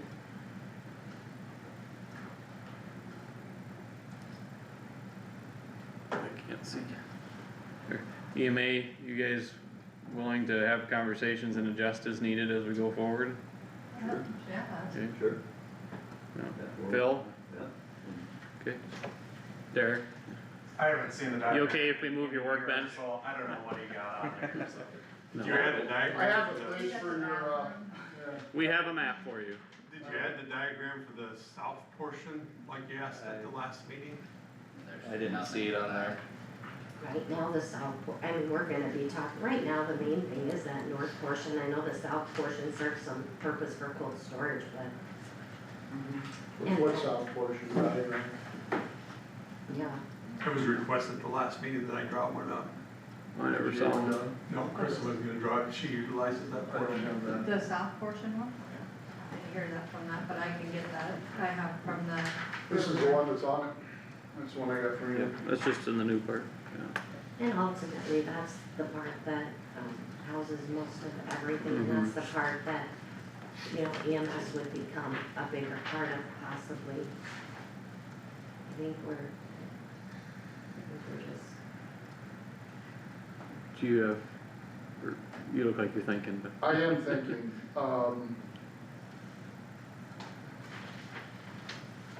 okay, so I'm clear. In the future, there's a discussion that's a good faith discussion to adjust space on this or the south. Let me put it this way. If what transpires is EMS has to move from the hospital to this building, would this change in some way? I think both sides could potentially have to change, but we don't have a drawing for anything on the south side and it was not figured into any of the initial conversations. but if I could add, when we talked in February and we approved the, percentages, that's the drawing that we were taking into account for the percentages for rent and for utilities, that was decided in February. So that basically was the basis for the amount of rent that's paid. So, I don't see where There- that's even applicable. Because what, that was my There's no question. utilities in the south side either, so I mean, if you gotta No. store something there, store something there. Yeah, But that Right. was my, get back to my question on the south side, is the south side, It's a separate parcel. I understand that, is the south side comparable to the square footage of what you have at the hospital? 3 times They're bigger. both. What's 3 times bigger, the south side? south is like 17,000 Yeah, I've been square at the feet. hospital, yes. So my question then is, why would any of this change? I don't know, I'm just throwing that Because out.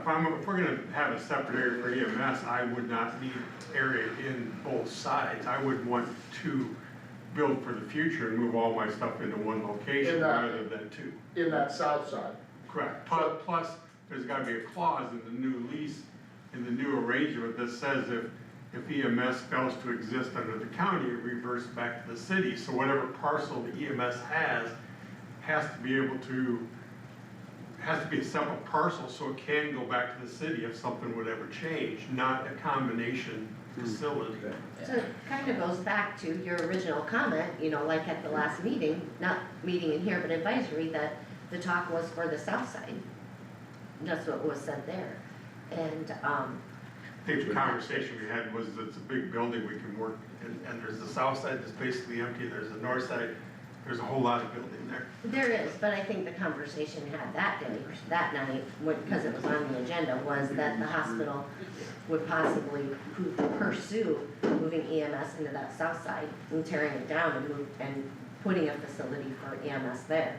That's what was talked about that night. So getting back to my Makes question, sense. so I'm clear, what space would change other than potentially you moving out of this into the newer, onto the south side once it's completed? Right, Nobody Right. knows. that's my, I'm not sure we need to have that language, but maybe I'm missing something. Yeah. I have no idea, Todd. Yeah. Because if what we're talking about actually transpires, then, the south side would be completely EMS.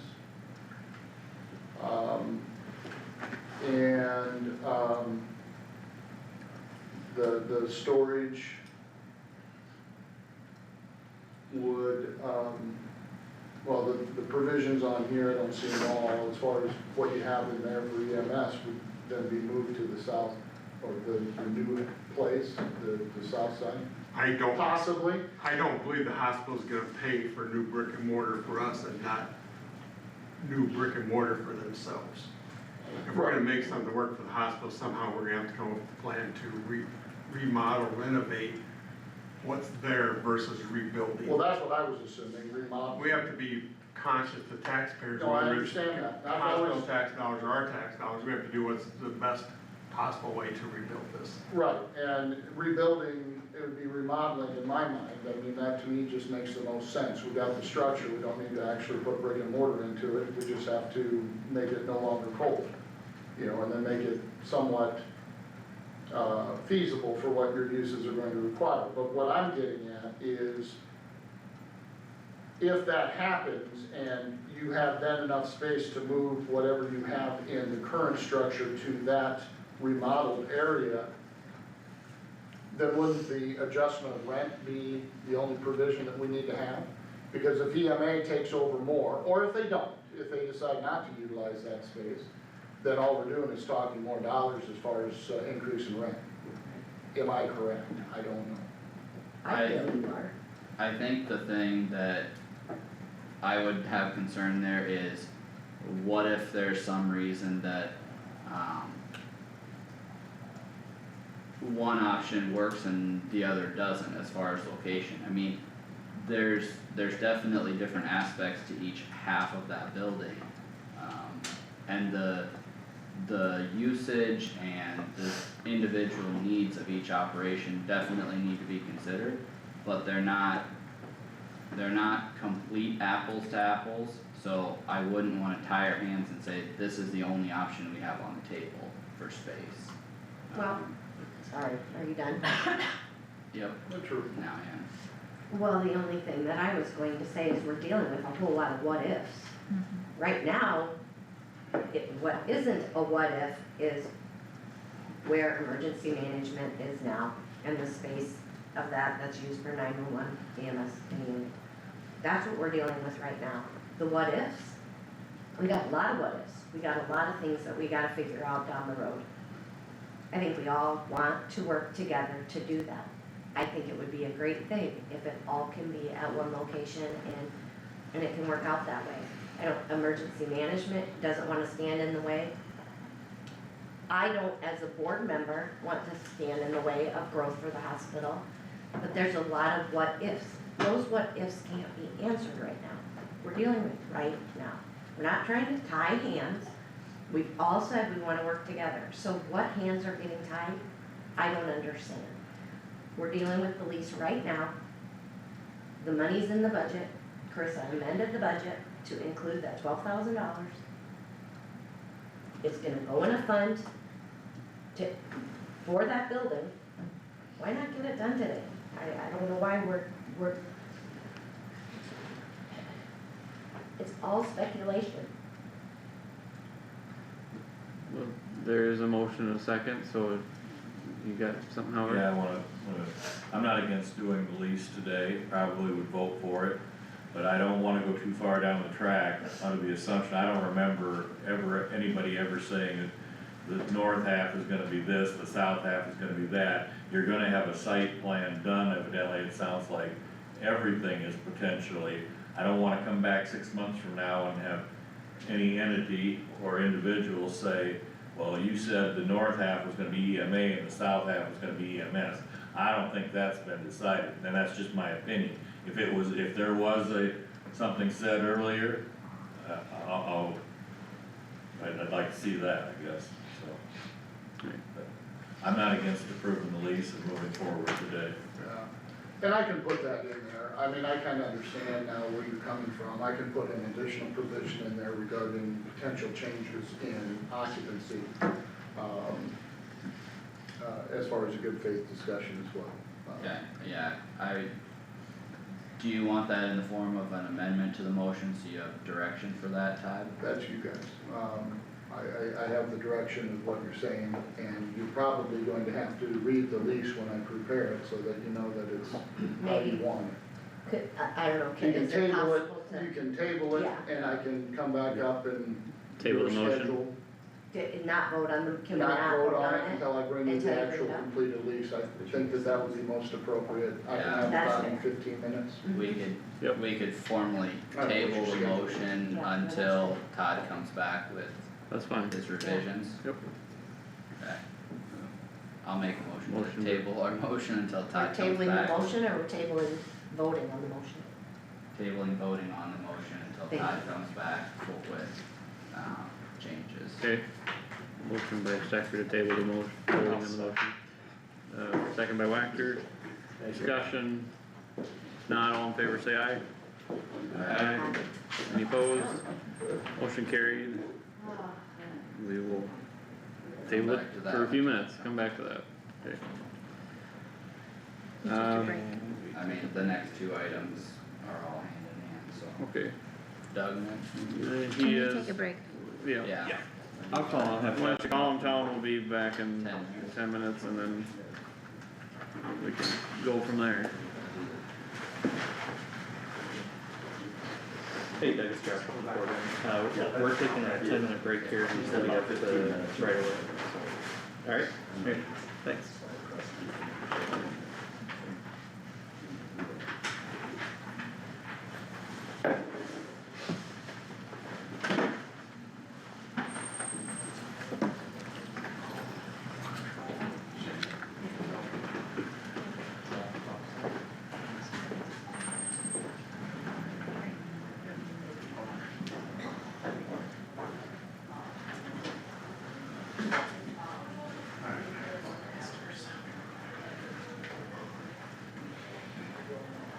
You have fun yet?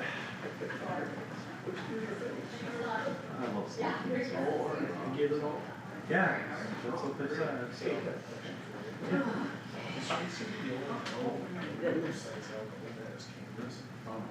All the time, too.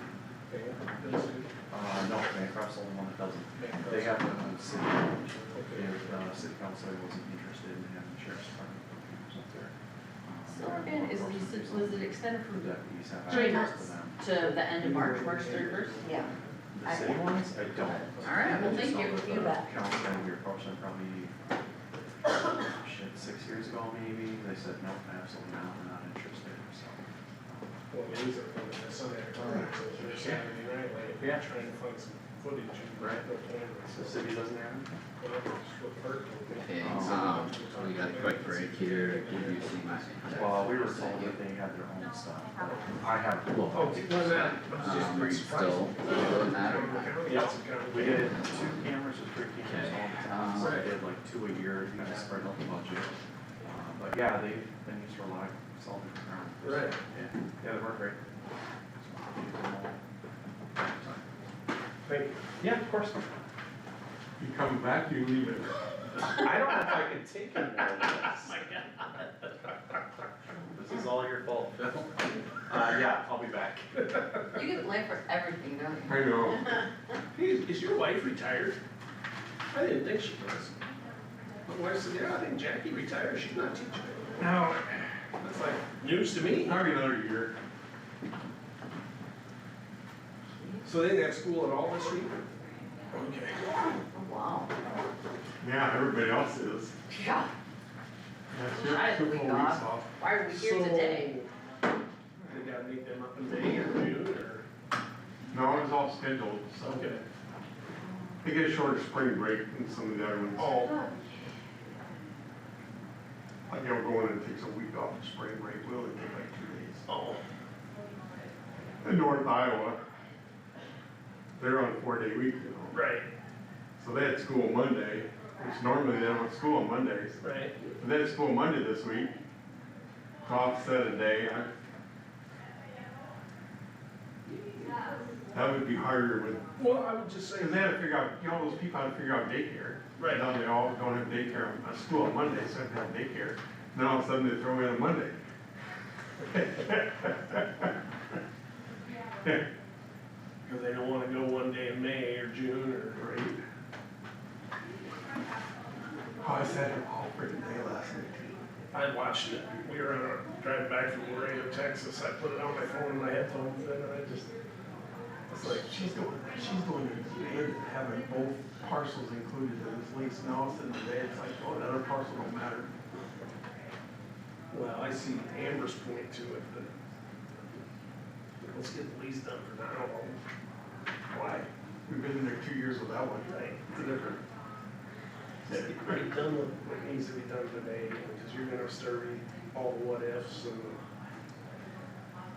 That's not gonna be a fun process. No. And the only thing I said about that building was, I'm no freaking architect. I don't know if it's structurally sound or not.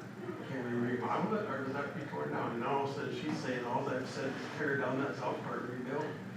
Well, if they're gonna pay to rebuild, they're gonna rebuild themselves. Right, they're gonna build one right next to the hospital. They're gonna bury us. So what they're gonna do, they're gonna build it both sides of us and totally lock us in. Shit. Very aggressive. Yeah, I heard her say that. Oh, The what? I heard her say they put 100,000 patients through there last year. Yeah, what? 100,000 patients went through the hospital last Yeah, Dar had numbers when she was here the other day, it was a lot. 100,000 lab tests. year. Oh, 100,000. Is that what it was? Well, I think that's, do the. Because I mean, they do the lab tests for Bancroft and everywhere else, so. And they do a lot of lab stuff. Did you get a water at the machine down They there? just come in for labs. Right. Spit my I money. think if you look at the logistics. Guess I'm not gonna be Without there that much page money today, then. let's do a little math, you That's come what up I in a hurry, figured. that It's like, don't holy work. cow. I might be wrong, I was like, holy cow. Because you know, what happened, the Sway City area, they go to Fairmont or Escondido. It's kind of changed though, we don't, ambulance wise, we don't go there near as much as we used to. Really. It used to be Fairmont was their #1 spot, it's not anymore. They come down here. Well, that's because Nails did all their screwing around.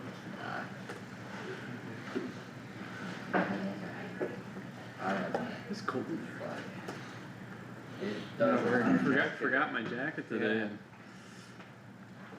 pay him price. Put your Carter back on. Might. All your kids coming in. Tomorrow.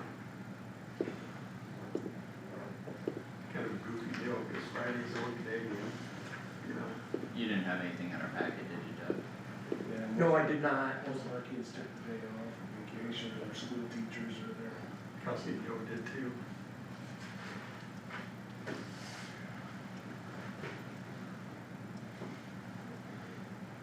What's her title at the courthouse now?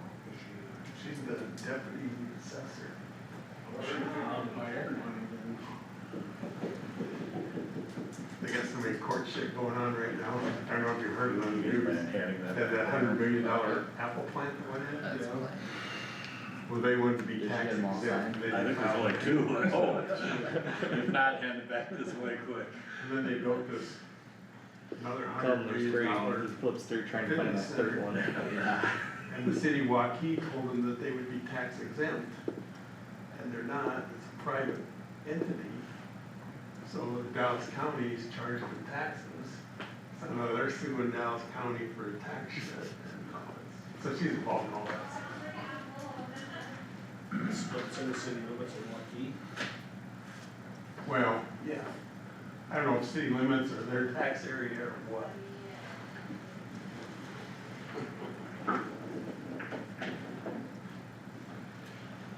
Cheaper, I I guess. said, shit, those $200 million businesses, are they gonna give me more tax levy than what I get in Cole County? Not quite. Not quite. I mean, that's just two businesses that would in $100 million apiece. Still, that's not quite the whole county. Where did they build that apple one? Kinda halfway between Adel and Waukee. Remember what your little field trailer ended up Just with? never go north side. Yeah. Exactly, I come up prepared, I think 725, the guy who clearly bought it, I told him, I thought he. And they have a fence around that thing like an airport, Yeah, like a prison. I mean, They sent me a formal recap of who, we were out of printer ink, so. I was I told you, anticipating you this shut down a lot of late shit. last week, so I wrote it off, Okay. so here it was, this is kind of 725. Can't drive by there, it's like, holy cow, that's a. 500 gallon tank. That's what I'm thinking, I wish I. I'm running here, and then the pump, I The bet pump it's a you would've- $500 pump. I was gonna say, you would've spent half or more of that just in a new pump. It's a cast iron pump, Oh, man. so. I was gonna pull that up and then the day flew by me and I was like, whoops. Thought of that way too late. And the guy, So did it go good? overall, it was You satisfied? yeah, more than satisfied. Could it have been better? Yes. Could it have been worse? Yes. Yes, more than satisfied. That's good. Get a couple people bidding on everything, that's She does HR The and, guy picked up a Some tractor kind of- yesterday, and I guess we're on tape, That guy. but he said, a year ago, he said that. Pretty good gig. She tractor works was from home on Mondays and $70,000 kids not in school and- calling out his, used. Is that crazy? evidently. I can believe, I mean, listening to the, It's the same problem as what you face. They moved forward and they Well, knew new, it. there's not much retreat there at all, is there? I don't But they have 3 kids of their own, Oh, so, they do, it, yeah.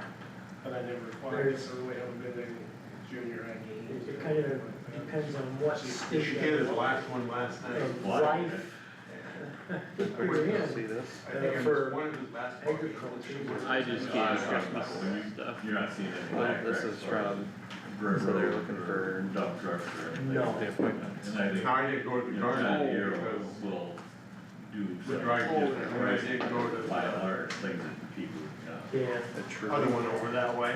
Stuff. So she could have went to those 2 games. but, I mean, the main thing is that you're satisfied. I don't know who that is. The ones that are. Oh, that's to do with their,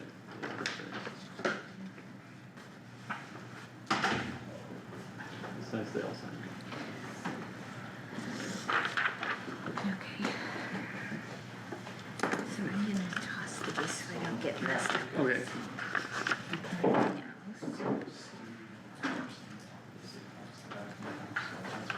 That's been a while. Alright, we are all back, so any construction in the right of way today? There are no requests for construction of the road right away. Discussion? Open positions, with Bill Marin retiring, I have made a decision on new road foreman to the north, and that would be Brian Blair, which frees up an operator now in the Soy City shop, which I will be, asking our own road employees if anyone would like to, transfer to Sway City. We still have a opening in the engineer's office and 2 openings at the mechanic shop. I'm working on,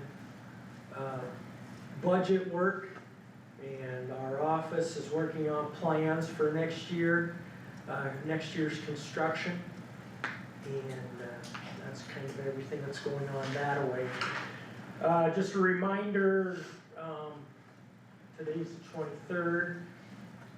The transfer station is closing tomorrow at noon, and is closed for Christmas Day and New Year's Day. We are also closing Monday, December 29th. If you remember, a few weeks ago, we had a truck that damaged the overhead door in our opening, and we are going to be having that repaired Monday, so we're closing for the day. on that day to allow them to work on that door. So,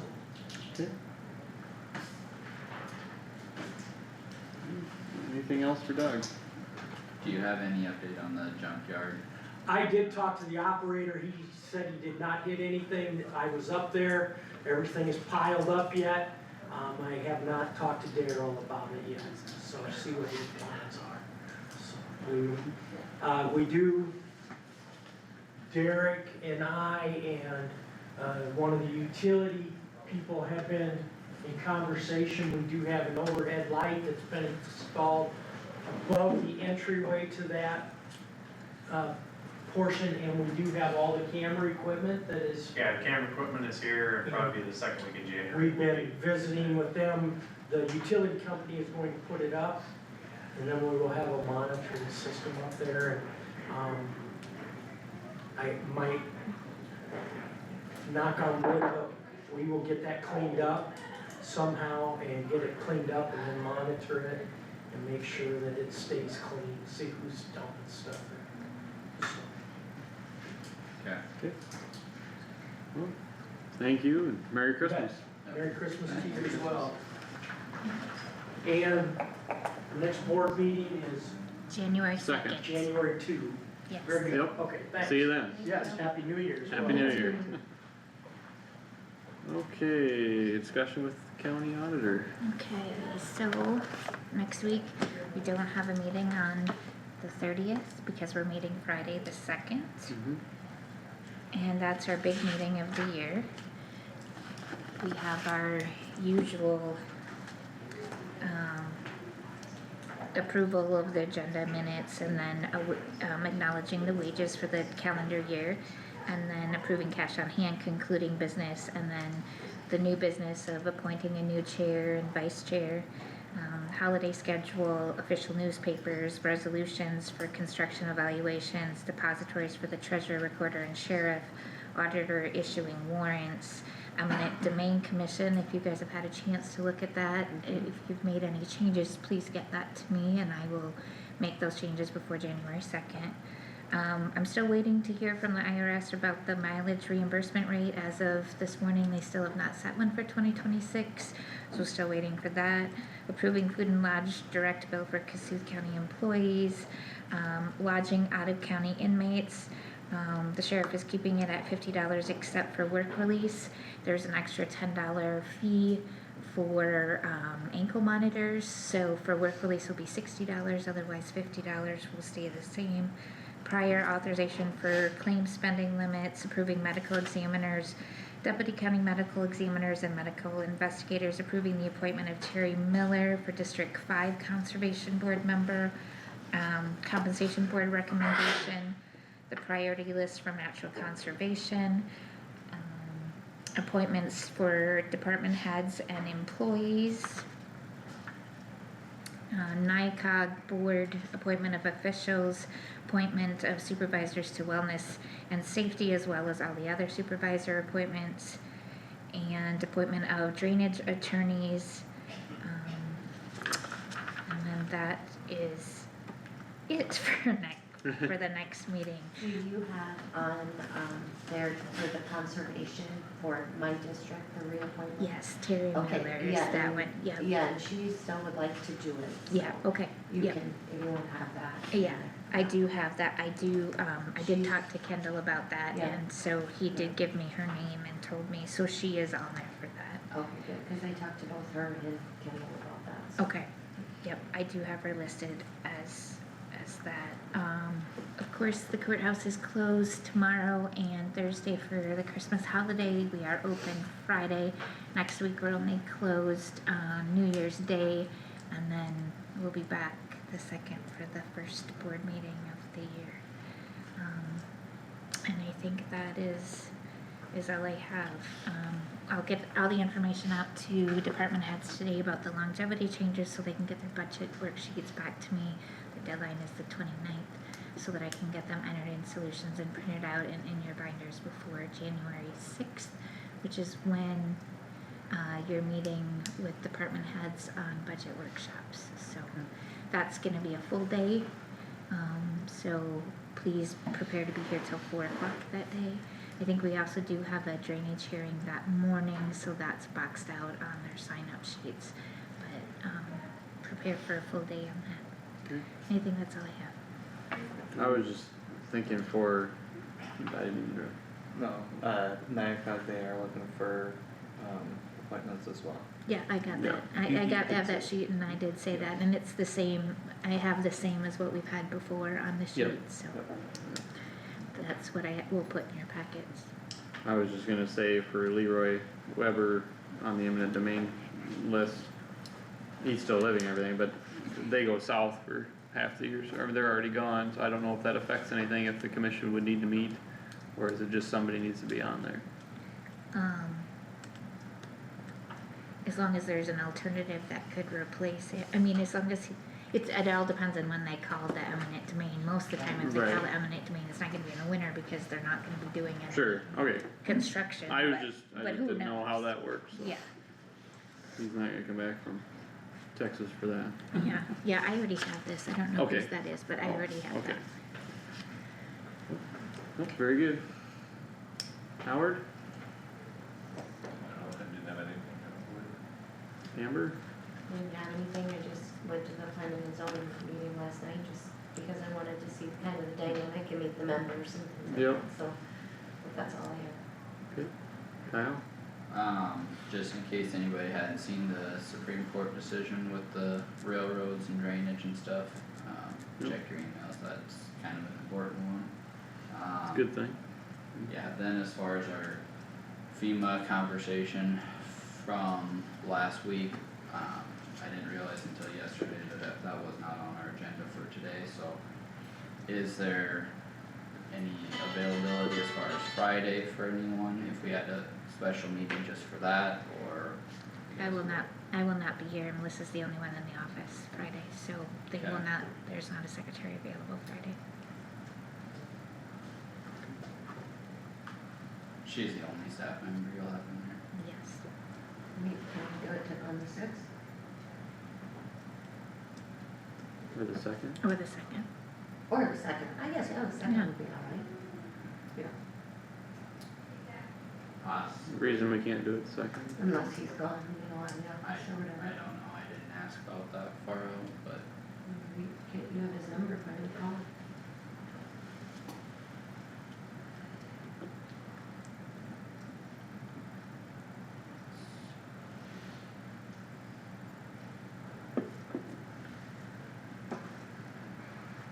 See, I think the guy you guys appointed to represent, oh, yeah, okay, you remember saying? I can't either. Adam, Yeah. isn't that? Yeah. Yeah. Your call has been forwarded to voice.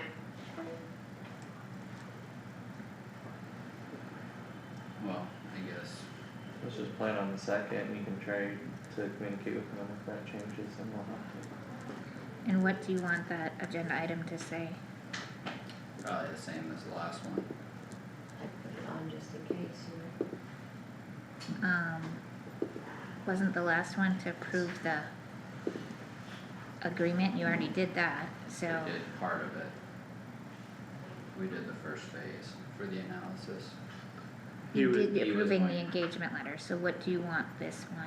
I guess I'm not sure what you're doing, so please tell me what, He's what, gonna give us a recommendation. Yeah, so the motion was to have him proceed with the analysis phase. Okay. He's going to, he had 2 phases in that engagement letter, so the second would be any direction after that, and he was gonna come with a recommendation. okay.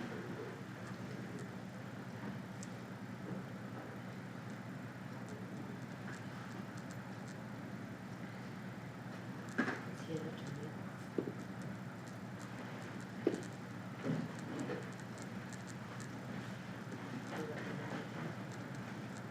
How did we come up with I just had something real quick, so I missed the Kossuth Tales of Hope discussion this morning.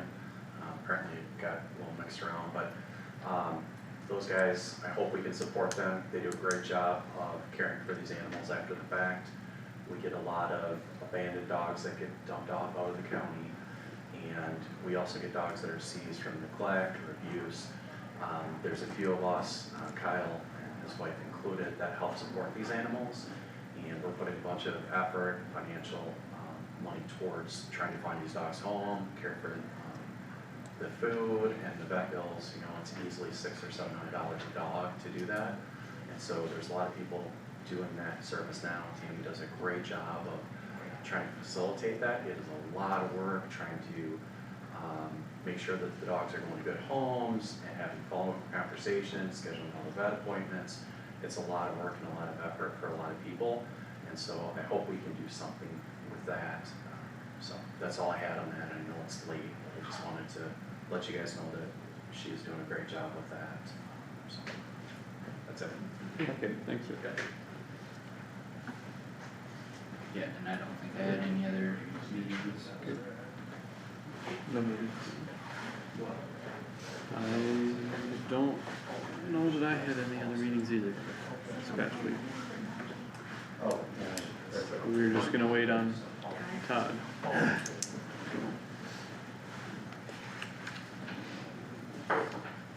Yeah, I guess this is my last meeting before you guys kick me out of my chair.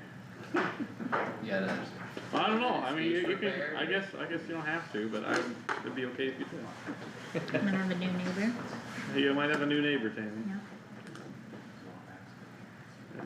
Yeah, 'cause second's the next meeting, Kyle, have you gotten us your budget book yet? yeah. Kyle's always the last one. He always I see is. it right there. If you want one for January 6th, you need to get that to us or you won't have it. It's right there.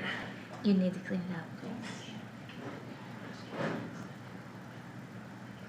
need to go back to previous years, board meeting.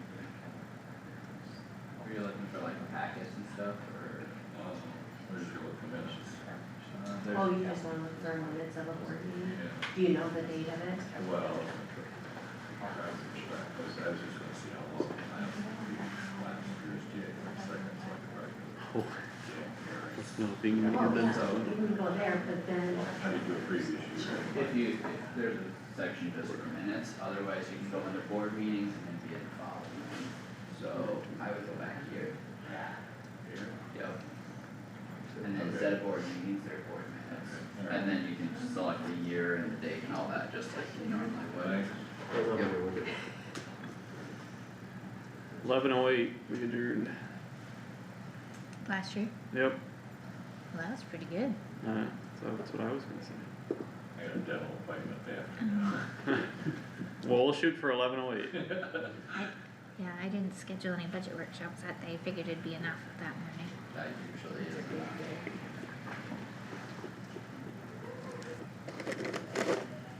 You get charged up. just Well, that. Oh, previous year it was 10:01. Really?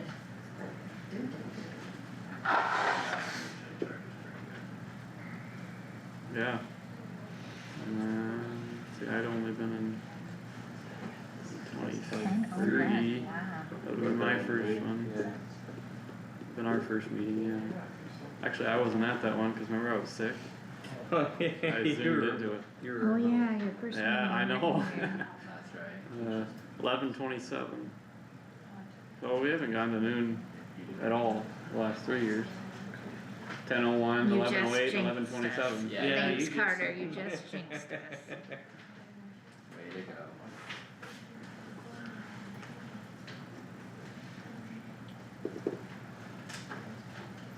That's okay if we're here late and he goes says if we need a fifth vote for something, we'll call you.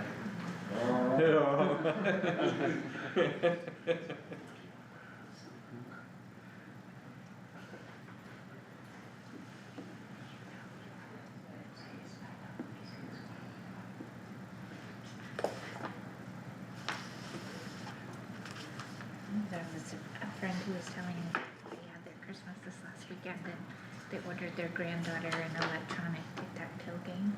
The granddaughter was so excited when she opened it, you know, to play it. And then they went on, they take turns opening presents and went on and about 2 people down the road, they noticed that she seemed kind of sad and so her mom said, What's wrong? What happened? She said, did grandma mean to give me this? And grandma's like, what do you mean? Why'd I get 2 granola bars? Get what? 2 granola bars. They ordered this electronic game and it came with 2 granola bars in it instead of the game. Oh, no. So from Amazon, there was no game in it, brand new, That's sad. no game but 2 granola bars in it. Oh, So this poor little girl opens this package That's mean. and there's 2 Wow. granola bars in it. that's terrible. What if she accidentally bought one that had previously been bought before and then, you know, Yeah. but then they say Somebody new scammed in her. box, never used. Yeah, Uh-huh. And then they were Yeah. trying to do a fast one And for it Christmas worked. to make money. Yeah, Oh, how It's too bad. sad it is. Dishonesty. It that is. was a sad little girl. Yeah. Oh, And you So- wouldn't think that you gotta check the boxes No. on all that. No, well, why would you open a box, you know, I wouldn't have. I've learned my lesson with Amazon, Really? Oh, well, and then the funny thing happened to us yesterday, he ordered a activity center for our grandson. And we got a box and the box seemed kind of big, but I didn't think much about it. They sent us a box of 3, so we got 3 activity centers. So we texted Amazon, they said, keep them. Yep. yeah. Okay, Um, we'll just donate them to another baby. Yeah, I heard What's that, the name of that architect? oh, Austin, is it this one, Atura? So it's weird how that can happen and then granola bars can happen. yeah, I heard someone had ordered something, just a simple little thing, I don't even know what it was, but they had a generator show up at their door, brand new generator. And they reached out to Amazon, and we didn't order this, we didn't get what we ordered, but we didn't order this.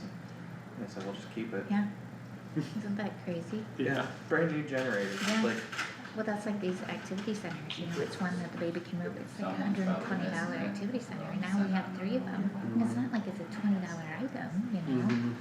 but, Trying to remember a couple of years ago, trying to remember what it was. That was actually in the box, but it was, I think it was a grandstands. box that a vacuum came in and Kaylee wanted a new vacuum. Well, so I think mom had wrapped a different gift in the vacuum box and Kaylee opens it, is all excited. Thank you so much, this is such a nice gift, and then, you know, opens it up and it's not a vacuum. I've had that happen before too. I don't even remember what it was. but- or like those videos where you see like the kids get a phone, like they open it Yeah. up and it's a phone, but then they open it and it's just a chocolate bar. yeah, that's mean. It is. As you come into Clearwood, Oh my. I've driven by their building. I was a cheap Christmas giftee this year because for my mother-in-law, because we had a Christmas Sunday with Kaylee's side of the family. I had no nieces and nephews and stuff, but I had wanted a VCR player for a long time. I said, well, I got tapes and I wanted, you know, my kids to have the experience of Yeah. watching, you know, The the VCR. tapes like I did. I don't know. It just was. Did she find I wasn't one? like adamant that I need one of these, but she found it at an auction for $3, and it was still like brand new in the box. Aw. Wow. And had the new, you know, audio video Yeah. cable and everything with still in the packaging, and so I got a VCR player. But then looked at our television monitor doesn't.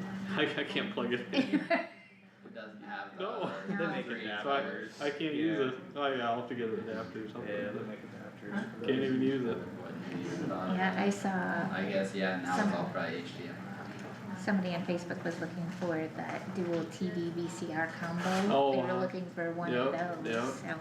I I don't know if they remember- found one. Oh, where you just put it right in Yeah, the TV? uh-huh.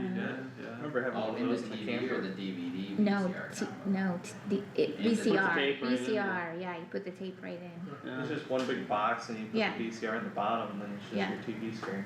You They're know, usually only like this big. Mhm. When Yeah, I- it's not very big. When I So it's a bought whole self-contained unit. Mhm. Yep.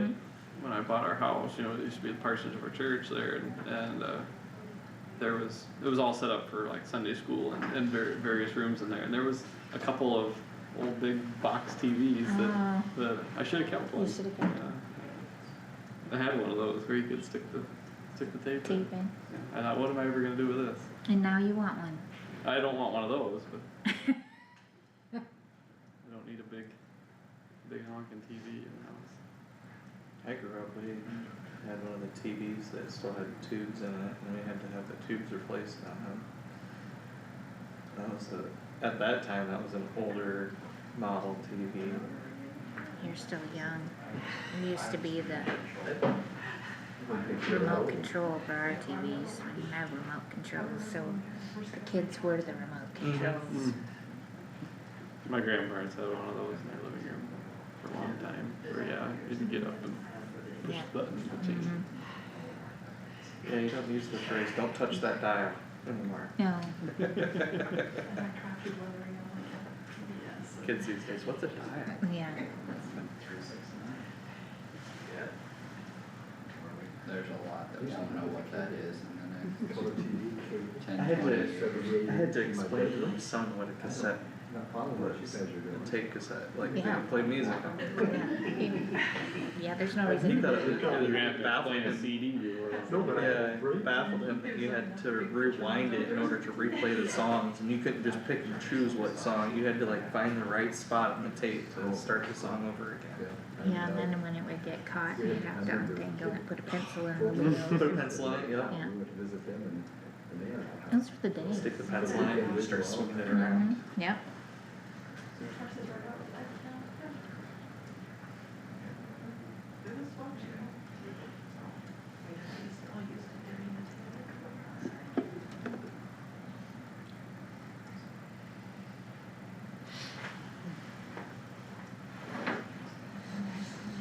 Yeah, I had a Walkman. That was a little before me. Was it? That was a little before me. Yeah. You're the next decade above me. You're 35? Six. Six.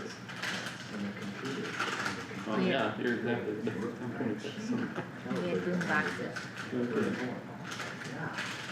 Your birthday is tomorrow. Yours is? My birthday's tomorrow. Happy yeah. birthday. Big 27. Oh. We gave her a Christmas baby too. Dwayne's is 3 days after Christmas. Okay. Christmas Eve. Amber, don't you have a birthday coming up? 29th. Oh, okay. Well, happy Well, birthday. happy birthday to you too.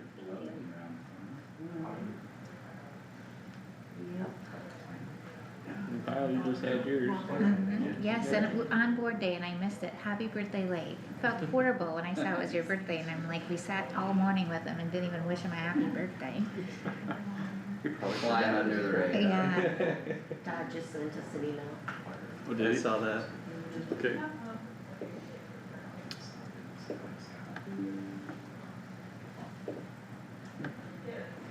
Draft number 3. Open.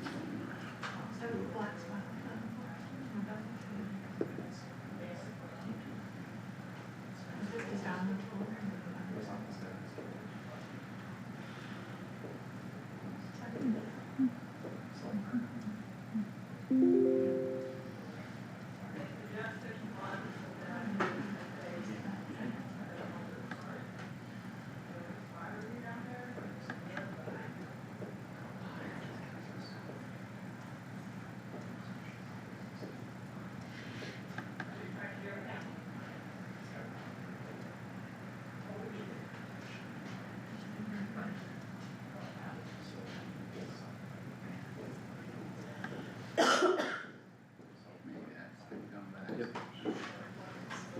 I just saw your email. Perfect. See if that's,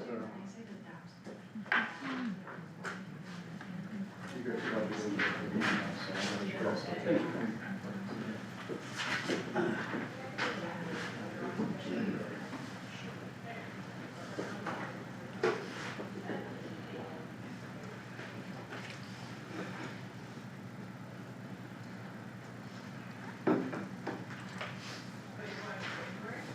You added the clause under rent and then additional provisions, yep, That's the only change. okay.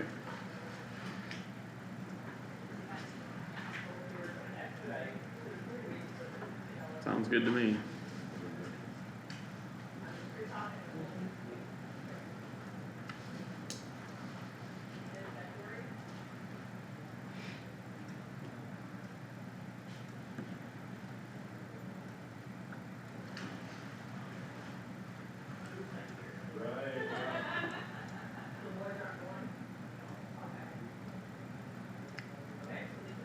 Everybody on board with what Todd wrote? One thing I thought I heard February, but I didn't put that date in there because I wasn't sure. There's a blank on additional provisions. Yeah, I I don't see know what date you wanted to have the first one. I thought I heard February, March, I don't know, but as far as the meeting to discuss potential reallocation or whatever, I don't know. I think May was the month that was thrown out. Yeah, Right. I was thinking closer to the actual start of the fiscal year. Yeah, so if you wanna Because put, then if you you wanna have it. just write in there, I gave him the one I printed off for you guys to sign. But, if you wanna put in May 1st, that'll just be the very first one, and then after that, it's whenever you guys wanna discuss, or EMA wants to discuss potential changes to the occupancy. Could just say first Tuesday in May, that way it lands on board meeting. Yeah, May 5th, Cinco de Mayo. Cinco de Mayo. Is it really? It is. It will Yeah, really I be guess. Taco Tuesday that day. I guess that would hopefully get us, close enough to the fiscal year where we could have an accurate representation of what space needs would be for the upcoming lease term. I mean, That's And fine. probably know more about I would hope we, yeah, potentially is going on with EMS. yep. Very good. Well, there's still a motion and a second. Any comments from you guys? Yep, you good? do we need a amendment to clarify any of the dates in there for additional, or are we all good with that? Can I read the motion Yeah, to why make don't you sure read the you're motion? okay with what the motion says? That'd be wonderful. Motion by Garmin, second by Haas, to approve the ERC lease with EMA and add December 1st as a conversation date No for problem. dollar amounts until, yeah, that's it, period.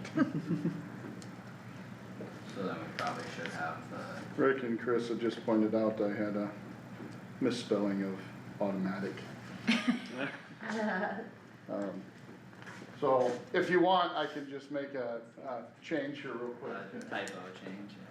Yeah, but, what do you want? I mean, you want me to run down and do it real quick, or you want it to say automatis? I think we can understand it's automatic, Context is, clear. maybe we'll get that right in the next draft. Hey, I'm human. Yep.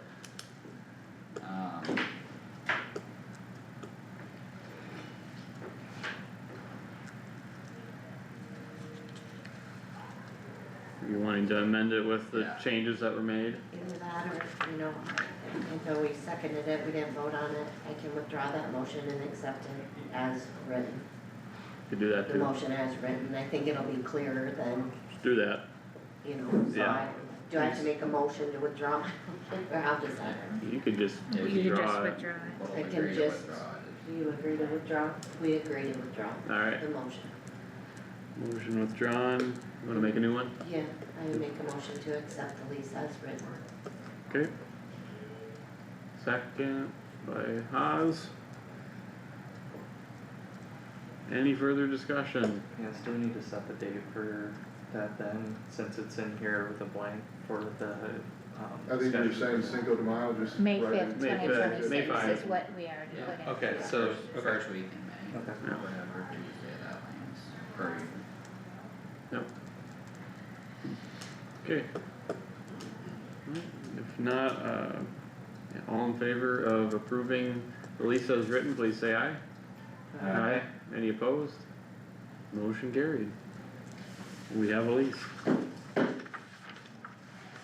Now, does this have to go back to your commission to approve then, or did they already approve it?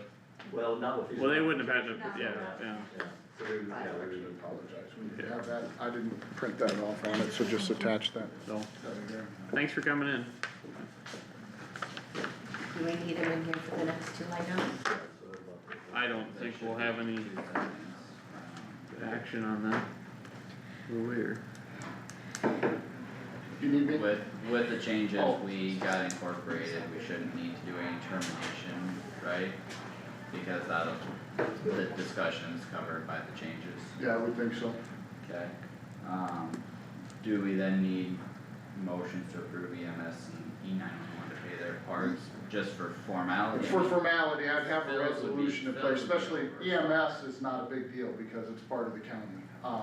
Apparently E911 doesn't need, Yeah, I'm a little hesitant just because it's a lease of property, which is, according to statute of frauds, required to be in writing, but I don't know. I mean, there's- I think a resolution with his acknowledgement, maybe put it in the minutes would be sufficient. a resolution or motion, Oh, I'm sorry, motion, so that it's written in the minutes. okay? If that, should happen to come back and be an issue, we can always address that later. Yeah, It hasn't been to date, we've had E911 for ever, really, in some form or fashion. So I don't believe it's going to be a major ordeal. Now we have video recording, so. so then for EMS, Phil's portion would be over 5,000. It'd be above prior authorization, so we'll need a motion for that. We can't just make a motion for both of them to pay. They're Yeah, allotted, they're- they're allotted We can do- portions. We can do both, but, Okay, so I'll make a motion to approve EMS and E911 paying their planned expenses for the emergency response complex. okay. Is there a second to that? Sure. Second by Haas. Further discussion? Yeah, are we able to approve the E911? I know we just discussed that, but. On since our they have end, their- they would have to take it, or Derek would have to take it to his commission. Okay. Okay, The only and they thing I are would- meeting in January, so he said that they will be able to, approve it in January, so. Okay, The only thing I was gonna say is, do we clarify, with the, amounts, decided last February? I mean, we need to clarify that by what was decided in February, was it like February 5th or The something? percentages. Percentages and dollar amounts of the rent. Yeah, I mean, we've got the attachment to the lease, so everybody should have that.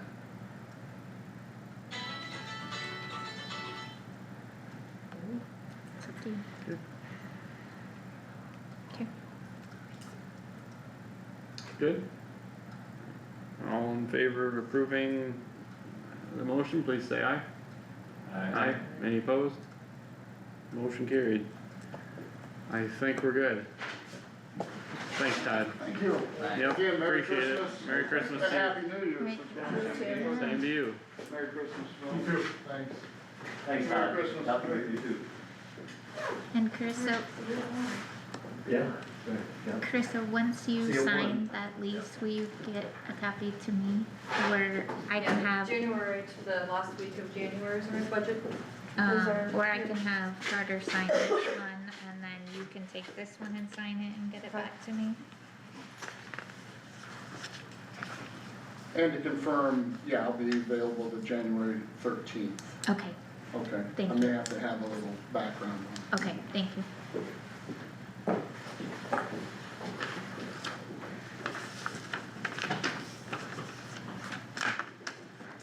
Thank you. Thank you. Merry Christmas. Merry Christmas, Carissa. See you at 1 o'clock. See you at 1 o'clock. That's true. Oh, yeah. Okay, need a motion to adjourn. So moved. Motion by Wactor, second by Haas, had his hand up.